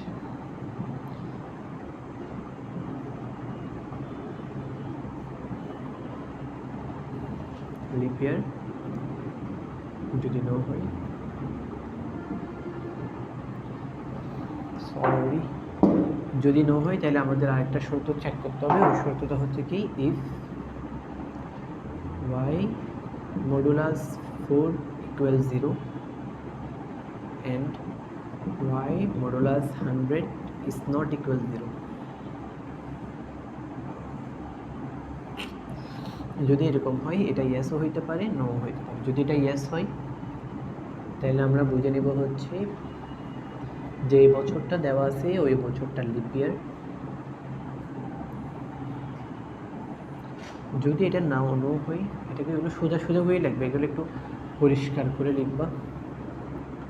তাহলে প্রিন্ট নট লিপ ইয়ার, আউটপুটগুলো সামন্তরিকের মাধ্যমে হবে। তাহলে আনসার যেটাই হোক না কেন আমার থেকে প্রোগ্রামটাকে কী করতে হবে, স্টপ করতে হবে। এখানে এসে তারপর হচ্ছে কী করে দেবা, এখানে স্টপ। আশা করি বোঝা গেছে ক্লিয়ার। তাহলে একটা এখানের ক্ষেত্রে এগুলো একটু মাথায় রাখবা হচ্ছে চিত্রগুলো যখন আঁকবা খাতার মিডল থেকে আঁকবা সুন্দর করে, এবং একটু পেন্সিল দিয়ে আঁকা ট্রাই করিও, কারণ তখন হচ্ছে তোমার একটা ফ্রিডম থাকবে যে তুমি মুছতে পারবা কোনো একটা জায়গায় ভুল হলে, এবং একটু পরিষ্কার রাখার ট্রাই করিও। খাতা অর্থাৎ লেখা সুন্দর হইতে হচ্ছে না, বাট পরিষ্কার যেন থাকে, অর্থাৎ স্যার যেন দূর থেকে দেখেই বুঝতে পারে। কেন বুঝতে তো পারতেছে, ধরো এইচএসসিতে যখন পরীক্ষায় কাটা কাটবে অনেকগুলো মানুষের কাটা কাটবে, যেই স্যারে কাটবে উনি, তো ওইখানে যদি হিজিবিজি করে লেখা হয়, যদি বা বোঝা না যায় লেখা, তাহলে অনেক সময় উনি চাইলে কেটেও দিতে পারে, অর্থাৎ ওনার মাইন্ডের উপরে, এটা তো বলা যাচ্ছে না। তাই আমাদের কাছে হচ্ছে কি যতটুকু সম্ভব পারা যায় পরিষ্কার করে রাখবো খাতাটা। তাহলে এটা হচ্ছে বিষয়, আশা করি বোঝা গেছে। কন্ডিশনার মানে কি, মাথায় রাখবা কন্ডিশনার মানে হচ্ছে কি কোনো একটা শর্ত আসবে, কোনো একটা শর্ত আসবে, এবং ওই সমস্যাটা, যে সমস্যাটা আমাকে দিচ্ছে ওই সমস্যাটা সমাধান করার জন্য কোন ধরনের শর্ত লাগবে এটা আমার জানা থাকতে হবে, এবং ওইটা আমি কম্পিউটারকে বলে দেবো, কম্পিউটার অনুযায়ী সমাধান করবে। আর কন্ডিশন যেখানে থাকবে ওইখানে ইফ দ্বারা লিখবা। প্রত্যেকটা কন্ডিশনেরই দুইটা আনসার হবে, হয় কন্ডিশনটা সত্য হবে, না হলে মিথ্যা হবে, ইয়েস হবে অথবা নো হবে, ইয়েস হবে অথবা নো হবে, এটা মাথায় রাখবা। আর ফ্লো চার্টের ক্ষেত্রে কন্ডিশনের জন্য হচ্ছে কি ডায়মন্ড আকৃতির একটা চিত্র আসবে। যখনই কন্ডিশনাল ফ্লো চার্ট আঁকবা তখন দুইটা এক্সট্রা জিনিস আসবে, একটা হচ্ছে যে ডায়মন্ড আকৃতির চিত্র আসবে, আর একটা হচ্ছে কানেক্টর আসবে। বুঝে গেছে? কানেক্টরের মাধ্যমে হচ্ছে কি একাধিক ধাপকে কানেক্ট করে আমরা প্রোগ্রামটাকে হচ্ছে কি পরের ধাপে নিয়ে যাবো। পরের ধাপে এখানে স্টপ করে দিয়েছি, স্টপ হয়ে গেছে। তাহলে আশা করি ক্লিয়ার এটুকু পর্যন্ত। এবং যদি ক্লিয়ার না হয়, দেখো এখানে প্রায় 6-7টা টাইপসের মনে হয় আমি করাইছি কন্ডিশনাল অ্যালগরিদম বা ফ্লো চার্ট। এগুলো কালেক্ট করবা, প্রত্যেকটা নিজের নিজের করা ট্রাই করবা। যদি কোনো একটাতে বুঝতে প্রবলেম হয় তাহলে ওইটা হচ্ছে কি ক্লাসের মধ্যে আমার থেকে ডিসকাস করে নেবা, স্যারকে হচ্ছে বলবা যে এখানে এখানে প্রবলেম আছে।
দেখো আচ্ছা, এখন হচ্ছে আমাদের যে লাস্ট টাইপসের হচ্ছে যেটা ফ্লো চার্ট বা অ্যালগরিদম আছে ওইটা নিয়ে হচ্ছে ডিসকাস করা হবে, লুপ ফ্লো চার্ট। এবং এই লুপ থেকে হচ্ছে প্রশ্নটা সবচেয়ে বেশি আসে, এবং প্রথমে আমি যে লুপ ফ্লো চার্টটা করাবো বা লুপ অ্যালগরিদমটা করাবো ওইটা থেকেই হচ্ছে সবচেয়ে বেশিরভাগ প্রশ্ন আসে। যদি বোর্ড কোয়েশন অ্যানালাইসিস করে দেখো তাহলে হচ্ছে দেখবা যেটা হচ্ছে মানে খুবই সহজ একটা হচ্ছে লুপ ফ্লো চার্ট, ওইটাই হচ্ছে ম্যাক্সিমাম টাইমে আসে, বা ওই টাইপসের ম্যাথগুলাই হচ্ছে আসে, এই ফ্লো চার্ট অ্যালগরিদমগুলো আসে। প্রথমে বুঝতে হবে লুপ মানে কি। আমরা সাধারণত লুপ কথাটা বলি, আমরা লুপ হলে আটকে গেছি। লুপ মানে হচ্ছে কি, ধরো কোনো একজন ব্যক্তি এই স্থান থেকে হাঁটা শুরু করছে, সে ঘুরে যদি আবার এই স্থানে আসে তাহলে এটা কিন্তু আমরা লুপ বলি। অর্থাৎ এভাবে ঘুরতে থাকবে একটা জায়গায় হচ্ছে কি, অর্থাৎ একটা জায়গায় আসি, ওইখান থেকে আবার পুনরায় ওই জায়গায় ফিরে আসায় কি বলা হয়, লুপ বলা হয়। সাধারণত বেসিক সেন্স হচ্ছে লুপ মানে এরকমই বোঝানো হয়।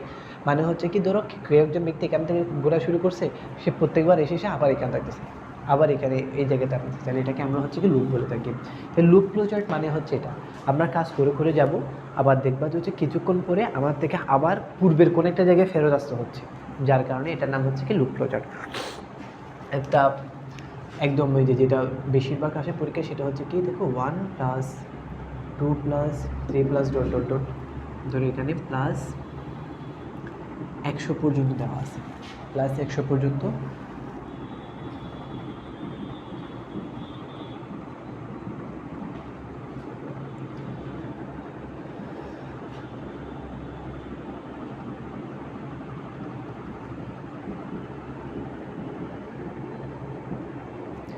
ধারাটির সমূহ নির্ণয়ের হচ্ছে কি, দেখো অ্যালগোরিদম এবং ফ্লোচার্ট লিখো। তাহলে আমরা শুরু করি। এখানে হচ্ছে অ্যালগোরিদম হবে, আর এখানে হচ্ছে কি ফ্লোচার্ট হবে। অ্যালগোরিদম প্রথম স্টেপটা তো আমরা সবাই জানি,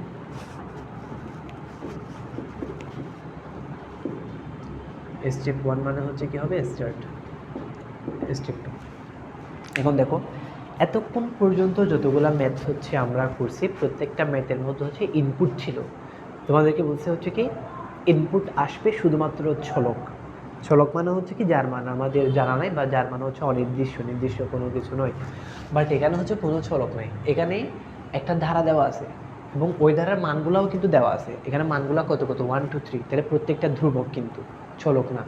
তাইলে হচ্ছে কি, ধারাটি সমষ্টি নির্ণয় করতে হবে, তার মানে এখানে কোনো প্রকার ইনপুট আসবে না, এটা মাথায় রাখবা। ইনপুট হবে শুধুমাত্র চলক, ধ্রুবক কখনো ইনপুট হবে না, যেহেতু এখানে কোনো চলক নাই। চলক মানে হচ্ছে কি, আমি যদি আরেকবার মানে শুধুমাত্র আমাদের ক্লিয়ার হয়ে যাওয়ার জন্য বিষয়টা আমি যদি বলি আরেকবার, ধরো এখানে এটা হচ্ছে চলক। কেন? এর মান যেই কোনো কিছু হইতে পারে। ধরো ইকুয়াল এবার বলা হয়েছে B+C, তাহলে B+C যোগ করে এর মান যেটা আছে, এটা যে কোনো কিছু হইতে পারে। এখন কিন্তু আমি এর মান কত এটা জানি না, এর মান কত এটা আমি এখনও জানি না। এর মান যে কোনো কিছু 1000, 10,000, 10 কোটি, 1 0, যে কোনো কিছু হইতে পারে। বাট আমি ধরো এখানে এই যে তোমরা একটা জানো না, পাই ইকুয়াল হচ্ছে কত, 3.1416, এর মান কিন্তু নির্দিষ্ট। আমি জানি পাই মানে হচ্ছে 3.1416, এর মান হচ্ছে নির্দিষ্ট। তাহলে এ হচ্ছে ধ্রুবক আর এ হচ্ছে চলক, বুঝা গেছে?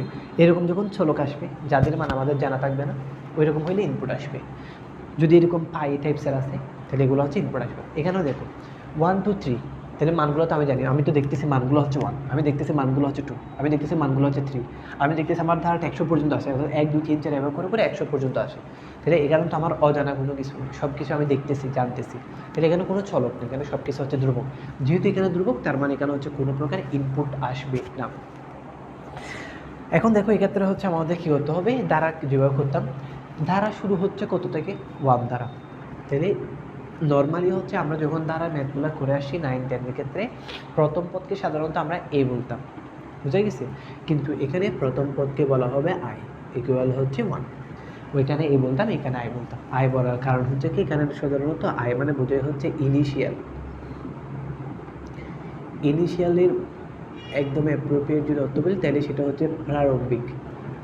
প্রারম্ভিক মানে হচ্ছে শুরু, মানে হচ্ছে আই মানে হচ্ছে 1, মানে ইনিশিয়াল ভ্যালু হচ্ছে 1, মানে শুরু, ধারা শুরুর মানটা হচ্ছে কত, 1।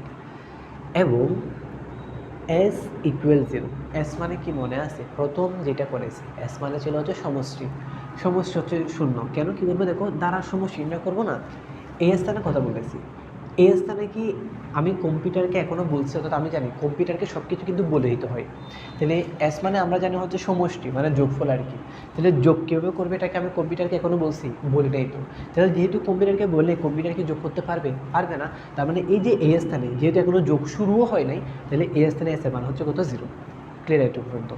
আই মানে হচ্ছে ইনিশিয়াল ভ্যালু বা শুরুর মান, ধারা শুরু হচ্ছে 1 থেকে, এবং এখানে এস এর মান হচ্ছে 0। কেন, কীভাবে যোগ করতে হবে এটা এখনও বলি নাই, তার মানে যোগের কাছে এখনও যেহেতু শুরু হয় নাই, এই স্থানে এস ইকুয়াল হচ্ছে 0। আচ্ছা, এখন দেখো স্টেপ 3।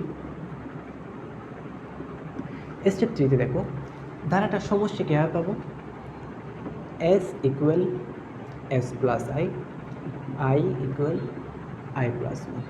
এইগুলো জিনিস বুঝতে হবে। ওই যে বলছিলাম আমাদের কাজ হচ্ছে একটা সিস্টেম তৈরি করা, যেই সিস্টেমে হচ্ছে কি এই কম্পিউটার সমস্যাটা সমাধান করব।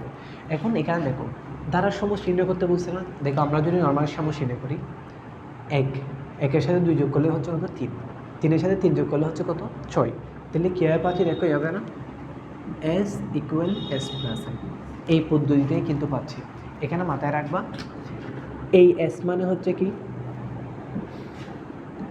পূর্ববর্তী পদের যোগফল,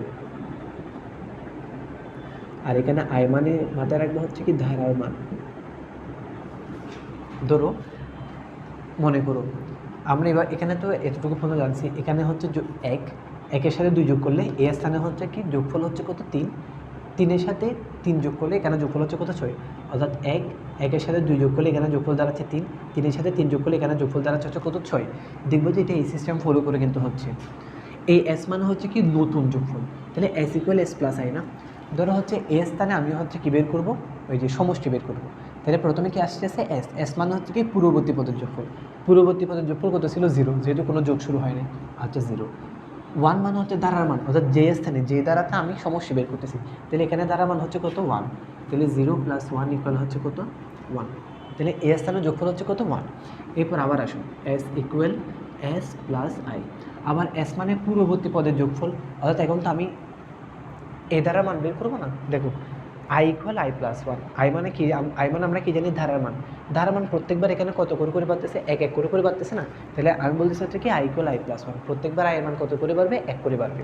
আচ্ছা আয়ের মান এখানে হচ্ছে 1 ছিল, তাহলে এখানে আয়ের মান কত আসবে, 1 করে বেড়ে 2 হয়ে যাবে না। এস মানে কি বলছি পূর্ববর্তী পদের যোগফল, এটাই তো পূর্ববর্তী পদের যোগফলটা এটাই ছিল, তাহলে এই পদের যোগফল কত ছিল 1, তাহলে 1-এর সাথে 2 যোগ করা আনসার কত আসছে 3। দেখো দ্বারার মান যেখানে 2, এখানে কি যোগফল 3 আমরা এমনিতেও পাইছি, এখানের মাধ্যমেও পাইছি। আবার হচ্ছে সেমটা আসি আমরা এখানে S equal S plus I, আয়ের মান এখানে 2 ছিল, তাহলে আমি বলছি আবার 1 করে বাড়াইতে, তাহলে এখানে আয়ের মান কত হবে 3। এস মানে আমরা জানি হচ্ছে কি পূর্ববর্তী পদের যোগফল, পূর্ববর্তী পদের যোগফল হচ্ছে কত 3, 3-এর সাথে 3 যোগ করলে হচ্ছে কত 6, দেখবেন না 6 আসছে, 1-এর সাথে 2 যোগ করলে 3, 3-এর সাথে 3 যোগ করলে হচ্ছে কত 6, তাহলে সমষ্টির সিস্টেমটা আমরা বের করছি। আমরা বুঝতে পারছি হচ্ছে এখন কম্পিউটারটা কোন সিস্টেম, অর্থাৎ যোগফলটা কোন সিস্টেমে হচ্ছে, এখন সিস্টেমটা আমি বের করছি হচ্ছে এটা S equal S plus I, তাহলে এই সিস্টেমে হচ্ছে কি কম্পিউটার কাজটা করতেছে। এখন এই সিস্টেমটা আমি কম্পিউটারকে বলে দিয়েছি জাস্ট, আশা করি বোঝা গেছে। যদি তারপরে যদি না বুঝে থাকো তাহলে হচ্ছে আমার সাথে ডিসকাস করে আমি বুঝাই দিব। নর্মাল বিষয় আই মানে হচ্ছে কি ইনিশিয়াল বের, দ্বারা শুরুর মানটা, দ্বারা শুরু হচ্ছে কত থেকে 1 থেকে, তাহলে আই ইকুয়াল হচ্ছে 1। এস ইকুয়াল 0 মানে হচ্ছে কি, এস মানে বলছিলাম হচ্ছে কি সমষ্টি, তাহলে সমষ্টি হচ্ছে কত 0, যেহেতু এখানে এখনও যোগ, এইখানে এখনও যোগ শুরু হয়নি, বা যোগ কীভাবে করতে হবে আমি তো বলে দিন, আমি তো বলতেছি এরপরে, তার মানে এখানে এস এর মান হচ্ছে 0, আর এখানে S equal S plus I, অর্থাৎ এখানে সমষ্টিটা কীভাবে বের হচ্ছে, S equal S plus I মানে হচ্ছে পূর্ববর্তী পদে যে যোগফলটা আছে এটার সাথে নতুন ধারা, যেই ধারাতে বের করতেছি ওই ধারা মানটা হচ্ছে যোগ করে হচ্ছে কি সমষ্টিটা পাচ্ছি, এবং প্রত্যেকবার ধারার মান কত করে বাড়তেছে, 1 করে বাড়তেছে, বুঝা গেছে? এটা হচ্ছে আমাদের প্রসেস। যদি এটা বোঝা না যায় তাহলে এই যে পোর্শনটা, এই ভাগটা আরেকবার হচ্ছে কি প্রিভিয়াস থেকে হচ্ছে কি টেনে হচ্ছে দেখো, তারপর যদি না বুঝে থাকো তাহলে হচ্ছে কোনো ফ্রেন্ড থেকে বুঝে নিবা, তারপরে না বুঝে থাকলে আমার থেকে বুঝে নিই। এখন দেখো স্টেপ 4, এখন কথা হচ্ছে ও তো 1 করে বাড়াবে, তাহলে এখানে 1 করে বাড়িয়ে 2, 3, 4 এভাবে করতে করতে সে বাড়াইতেই থাকবে, যাইতেই থাকবে। এখন আমার কি সে কি আজীবন এভাবে করে যাইতে থাকবে না, আমাকে কত পর্যন্ত বলছে 100 পর্যন্ত বলছে না, হ্যাঁ, তাহলে আমরা এখানে লিখবো হচ্ছে কি ইফ আয়ের যে মানটা আছে সেটা যদি লেস দেন অর ইকুয়াল 100 হয়, লেস দেন অর ইকুয়াল 100 মানে হচ্ছে কি 100 এর সমান হয় অথবা 100 থেকে ছোটো হবে, যতক্ষণ পর্যন্ত হবে, এটা ওই যে শর্ত যেহেতু আসছে তাহলে এটা ইয়েসও হইতে পারে, এটা দেখো নো হইতে পারে। যদি এরকম হয়, যদি 100 থেকে ছোটো হয় তাহলে আমাদের যোগ করতে হবে না, কারণ আমরা কত পর্যন্ত যোগ করবো, 100 পর্যন্ত না, 100 থেকে ছোটো মানে হচ্ছে কত 99, 98, 97, 96, তাহলে এগুলো যদি আসে তাহলে আমাদের যোগের কাজটা চলবে, আমরা 100 পর্যন্ত করবো, 100 এর পরে আর করবো না যে, তাহলে এখানে আমি কি বলছি I less than or equal 100, আয়ের মান মানে ধারার মান যতক্ষণ পর্যন্ত 100 এর সমান হবে অথবা 100 থেকে কম হবে ততক্ষণ পর্যন্ত যোগের কাজটা চালায় যাও। যোগের কাজটা হচ্ছে কত নাম্বার ধাপে, 3 নাম্বার ধাপে, তাহলে আমরা বলবো হচ্ছে কি যদি এটা হয়, যদি ইয়েস হয় তাহলে আমরা বলবো then go to the step 3, 3 number স্টেপে চলে যাও। যদি এটা মানো তাহলে হচ্ছে 3 নম্বরের স্টেপে চলবে। 3 নম্বরের স্টেপে গিয়ে তাহলে কী হবে, প্রত্যেকবার যোগ হইতে থাকবে। যদি এটা না মানে মানে হচ্ছে কি, এখানে আমি কি বলছি, i 100 থেকে ছোটো হবে অথবা 100 এর সমান হবে। না মানলে কী হবে, এর বিপরীত, i 100 থেকে বড় হয়ে যাবে, i 100 থেকে কী হবে, বড় হবে। এখন 100 থেকে যদি বড় হয়ে যায় 101 দ্বারা সমষ্টি বের করার কি আমার কোনো দরকার আছে? বলছে কত পর্যন্ত বের করতে, 100 পর্যন্ত বের করতে। তাহলে যখনই এটা বড় হয়ে যাবে, আয়ের মানটা যখন 100 থেকে বড় হয়ে যাবে, 101 যখন হয়ে যাবে, তখন এখানে কি হয়ে যাবে, প্রিন্ট। অর্থাৎ তখন আর কোনো কিছু করতে হবে না, তখন হচ্ছে প্রিন্ট দেখাই দেবে, প্রিন্ট এস, এই যে সমষ্টি যেটা আছে ওইটা আমাকে প্রিন্ট দেখাই দেয়। দেন হচ্ছে কি আসবে, স্টেপ 5 এসে আমরা বলতে হচ্ছে কি এখন স্টপ হয়ে যাবে। ক্লিয়ার? ধারার মধ্যে এটাই হচ্ছে মেইন। এটা যদি বুঝে থাকো বাকি সবগুলাই বুঝবা। শুধুমাত্র কয়েকটা জায়গায় বেসিক কিছু হচ্ছে চেঞ্জ, আর কোনো কিছু চেঞ্জ নেই, সব কিছুই হচ্ছে সেম। বুঝে গেছে? আমাদের কাজ হচ্ছে, বারবার বলছে, আমাদের কাজ হচ্ছে একটা সিস্টেম তৈরি করা।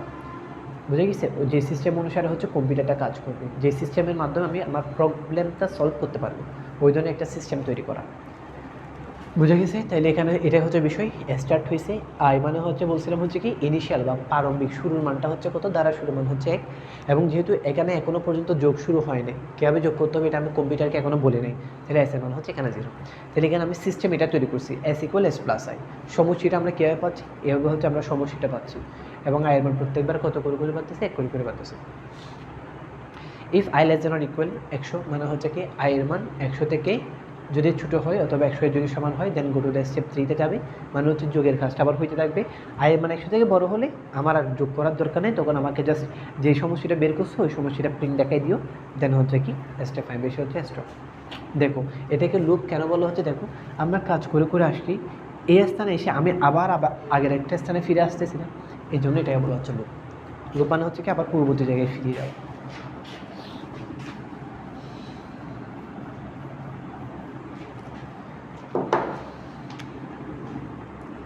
ফ্লোচার্টের মধ্যে প্রথমে স্টার্ট, যেহেতু এখানে কোনো ইনপুট নাই তার মানে কোনো সমান্তরিক চিহ্ন আসবে না। এখন আই ইকুয়াল 1 এস ইকুয়াল 0, এগুলো হচ্ছে একটা হচ্ছে কি প্রসেস, আয়তকার চিত্রের মধ্যে হবে, এটাও হচ্ছে একটা process. S equal S plus I equal I plus 1।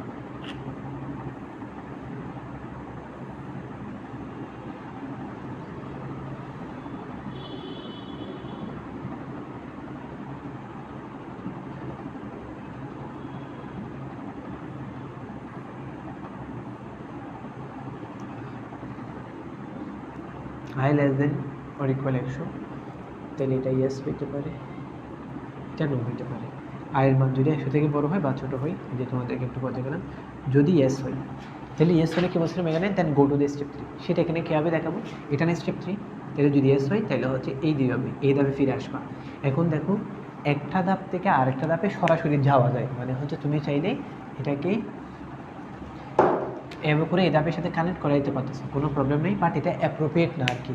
অর্থাৎ একটা ধাপ থেকে আরেকটা ধাপের মধ্যে যাইতে হইলে এটা হচ্ছে আমরা যদি কানেক্টর, অর্থাৎ যদি লুপ হয় তাহলে সেটা হচ্ছে একটা কানেক্টরে যদি মধ্যে দিয়ে যাই তাহলে সেটা হচ্ছে অ্যাপ্রোপ্রিয়েট ওয়ে। ধরো এখানে আমরা হচ্ছে একটা কানেক্টর ইউজ করছি, যে কানেক্টরটা এটার সাথে কানেক্টেড, তাহলে আমার ধাপটা গিয়ে এটার সাথে কানেক্ট হবে, তারপরে এরপর আসবে।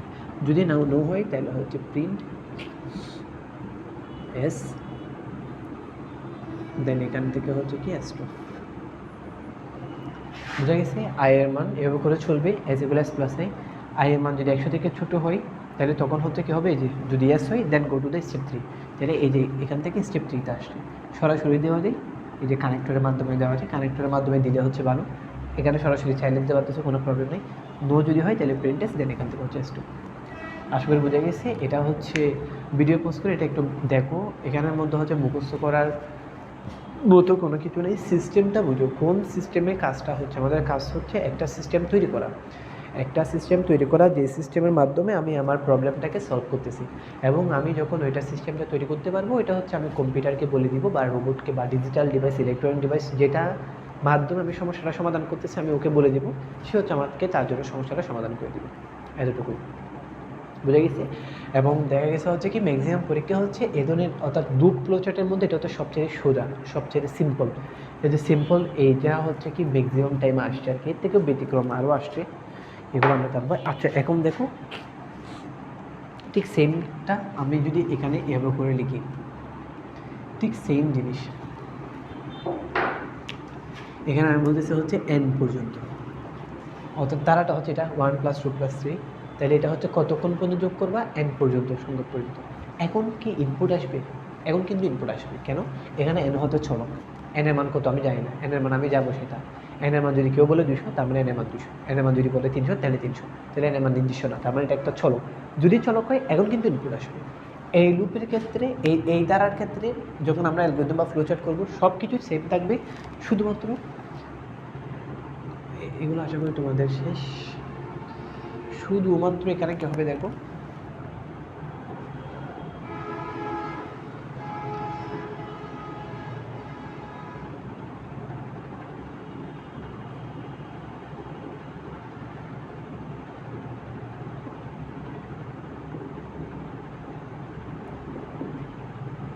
এখানে হচ্ছে এখন ইনপুট আসবে, ইনপুট হচ্ছে এগুলো স্টেপ 3 4 5 6 হবে আর কি, তোমরা খারাপ করে নিও। যদি এইরকম থাকে তাহলে কিন্তু ইনপুট আসতে হবে। কেন? n হচ্ছে একটা ছোট, এতক্ষণ পর্যন্ত 100 দেওয়া ছিল, 100-র মান তো আমি জানি 100 মানে 100ই, এটা একটা ধ্রুবক ছিল, যার কারণে কোনো ইনপুট আসে না, বাট এখানে ইনপুট আসে। এখানের ক্ষেত্রে ঠিক সেম, এখানে স্টার্ট তো, তাহলে এখানে কি আসবে,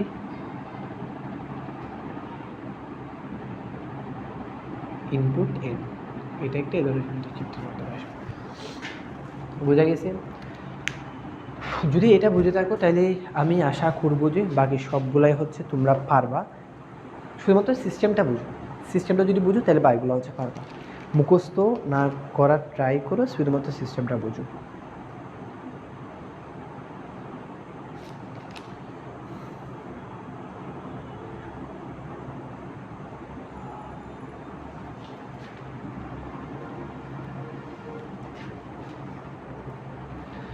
এখন ধরো আরেকটা হচ্ছে আমাদের প্রোগ্রাম দেওয়া হয়েছে, সেখানের মধ্যে হচ্ছে এগুলো সবগুলো সেম আছে, এগুলোর উপরে স্কোয়ার দেওয়া আছে। তাহলে এখন হচ্ছে আমাদের এটা হচ্ছে কি হবে, একই কাজ, যেহেতু n আছে তার মানে হচ্ছে ইনপুট আসছে, i এর মান 1 থেকে শুরু হচ্ছে, যেহেতু এখানে কোনো যোগ শুরু হয়নি, s এর মান হচ্ছে 0। এখানে ছিল s = s + i মানে আমরা জানি ধারা, কিন্তু এখানে প্রত্যেকটা এতক্ষণ পর্যন্ত ধারাগুলো ছিল হচ্ছে নর্মাল, এখন প্রত্যেকটা ধারার উপর কি আছে, স্কোয়ার আছে না, ঠিক সেম এখানে শুধুমাত্র s = s + i স্কোয়ার হবে, প্রত্যেকটা এর উপর স্কোয়ার হবে, এটাও ঠিক সেম। দেখো প্রত্যেকবার i এর মান 1 করে পারতেছে না, 1-এর পর 2, 2-এর পর 3, এভাবে করে পারতেছে।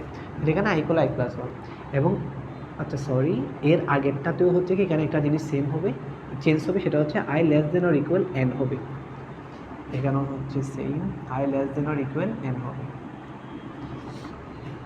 i এর মান যতক্ষণ পর্যন্ত n থেকে ছোট হয় ততক্ষণ পর্যন্ত এই কাজটা চলবে, n থেকে বড় হয়ে গেলে তাহলে হচ্ছে এটা আনসার বের করে দিবে আর কি। লজিক হচ্ছে সেম, কারণ আমাকে বের করতে বলছে n পর্যন্ত, n থেকে বড়, n থেকে বেশি তো বলে নেই, তাহলে সেজন্য হচ্ছে কি n থেকে যতক্ষণ পর্যন্ত ছোট হবে অথবা যতক্ষণ পর্যন্ত n এর সমান হবে ততক্ষণ পর্যন্ত হচ্ছে এই কাজটা চলবে, যখন বড় হয়ে যাবে তখন হচ্ছে স্টপ করবে। আশা করি ক্লিয়ার। তাহলে এখানে এটা তো বুঝছো স্কোয়ার কেন দিছি, দেখো এখানে প্রত্যেকটা ধারার উপর অর্থাৎ প্রত্যেকটা ধারার মানের উপর হচ্ছে কি আছে, স্কোয়ার আছে, যার কারণে হচ্ছে কি i এর উপর হচ্ছে জাস্ট একটা স্কোয়ার, বাকি সবগুলোই সেম। এখানে i এর মান প্রত্যেকবার 1 করে বাড়তেছে, 1 করে বাড়ালাম, কতক্ষণ পর্যন্ত যোগ করবো, যতক্ষণ পর্যন্ত n এর সমান হয় বা n থেকে ছোটো হয় ততক্ষণ পর্যন্ত, বাকি সবগুলোই হচ্ছে সেম। বুঝে গেছে? এই যে ডিফারেন্স হচ্ছে এতটুকু, যে সেজন্য বলছিলাম প্রথম যেটা বুঝাইছি ওইটা হচ্ছে বারবার দেখো, না বুঝলে বোঝার ট্রাই করো সিস্টেমটা কীভাবে কাজ করতেছে, আশা করি প্রবলেম সলভ হয়ে যাবে। এরপর হচ্ছে এখানে দেখো 1 2 3 দিছি, এখানে এভাবে হইতে পারে 3 4 6 এই 2 4 6 8 10, তাহলে এক্ষেত্রে কীরকম হবে দেখো, ধরো এই ধরনের একটা ধারা দিচ্ছে, সেটা হচ্ছে 2 + 5 + 8 + 11 + ... +110, এক্ষেত্রে কীরকম হবে এখন দেখো, এক্ষেত্রে ধারাটা শুরু হচ্ছে কত থেকে, 2 থেকে, i এর মান হচ্ছে 2। এখন দেখো এখানে কোনো ইনপুট আসবে, কোনো চলক আছে, কোনো চলক নেই, তার মানে এক্ষেত্রে এই ডাবটা স্টপ পুরাপুরি। এখন দেখো i এর মান 2, ঠিক সেম s এর মান হচ্ছে সবসময় 0, কারণ এখানে এখনও পর্যন্ত যোগ শুরু হয় নাই। এখন s = s+, এখানে i স্কোয়ার হবে না, শুধুমাত্র s + i হবে, বুঝে গেছে? এখন দেখো এখানে চেঞ্জটা কি, শুধুমাত্র চেঞ্জ হচ্ছে i = i + 1 ছিল, বাট এখানে প্রত্যেকটা ধাপের মধ্যে পার্থক্য কত, 2 5 পার্থক্য হচ্ছে কত, 3, 5 থেকে 8 পার্থক্য হচ্ছে 3, 8 থেকে 11 পার্থক্য হচ্ছে কত, 3, তাহলে প্রত্যেকবার ধারা কত করে বৃদ্ধি পাচ্ছে, 3 করে বৃদ্ধি পাচ্ছে, তাহলে এখানে আসবে হচ্ছে কি i+3 জাস্ট এটুকু পর্যন্ত। আবার এখানেও চেঞ্জ হবে, if i less than or equal, এতক্ষণ পর্যন্ত ছিল n, এখন কত দিয়ে দিছে 110, তাহলে আমরা বের করবো হচ্ছে কি 110 পর্যন্ত। বুঝে গেছে? এখানের ক্ষেত্রেও ঠিক সেম, এখানের ক্ষেত্রে হচ্ছে কি এখন এই যে ইনপুট যেটা আমরা দিয়েছিলাম, ইনপুটটা চলে যাবে। এখন হচ্ছে এখানে i শুরু হচ্ছে কত থেকে, 2 থেকে, s এর মান হচ্ছে 0, এবং এখানে আরেকটা চেঞ্জ হবে, সেটা হচ্ছে কি i এর মান প্রত্যেকবার 3 করে বৃদ্ধি পাচ্ছে, এবং যতক্ষণ পর্যন্ত 110-এর ছোটো হয় ততক্ষণ পর্যন্ত কাজটা চলে যাবে। সেম জিনিস, প্রথমটা হচ্ছে ভালো করে দেখো, বাকি সবগুলোই পারবো, এখানে কোনো কিছু নেই। এখানে দেখো এটা হচ্ছে সমান্তর দ্বারা, যদি গুণোত্তর দ্বারা দেয় তাহলে হচ্ছে আমরা পারবো। গুণোত্তর মানে হচ্ছে কি গুণ যেখানে হবে আর কি। দেখো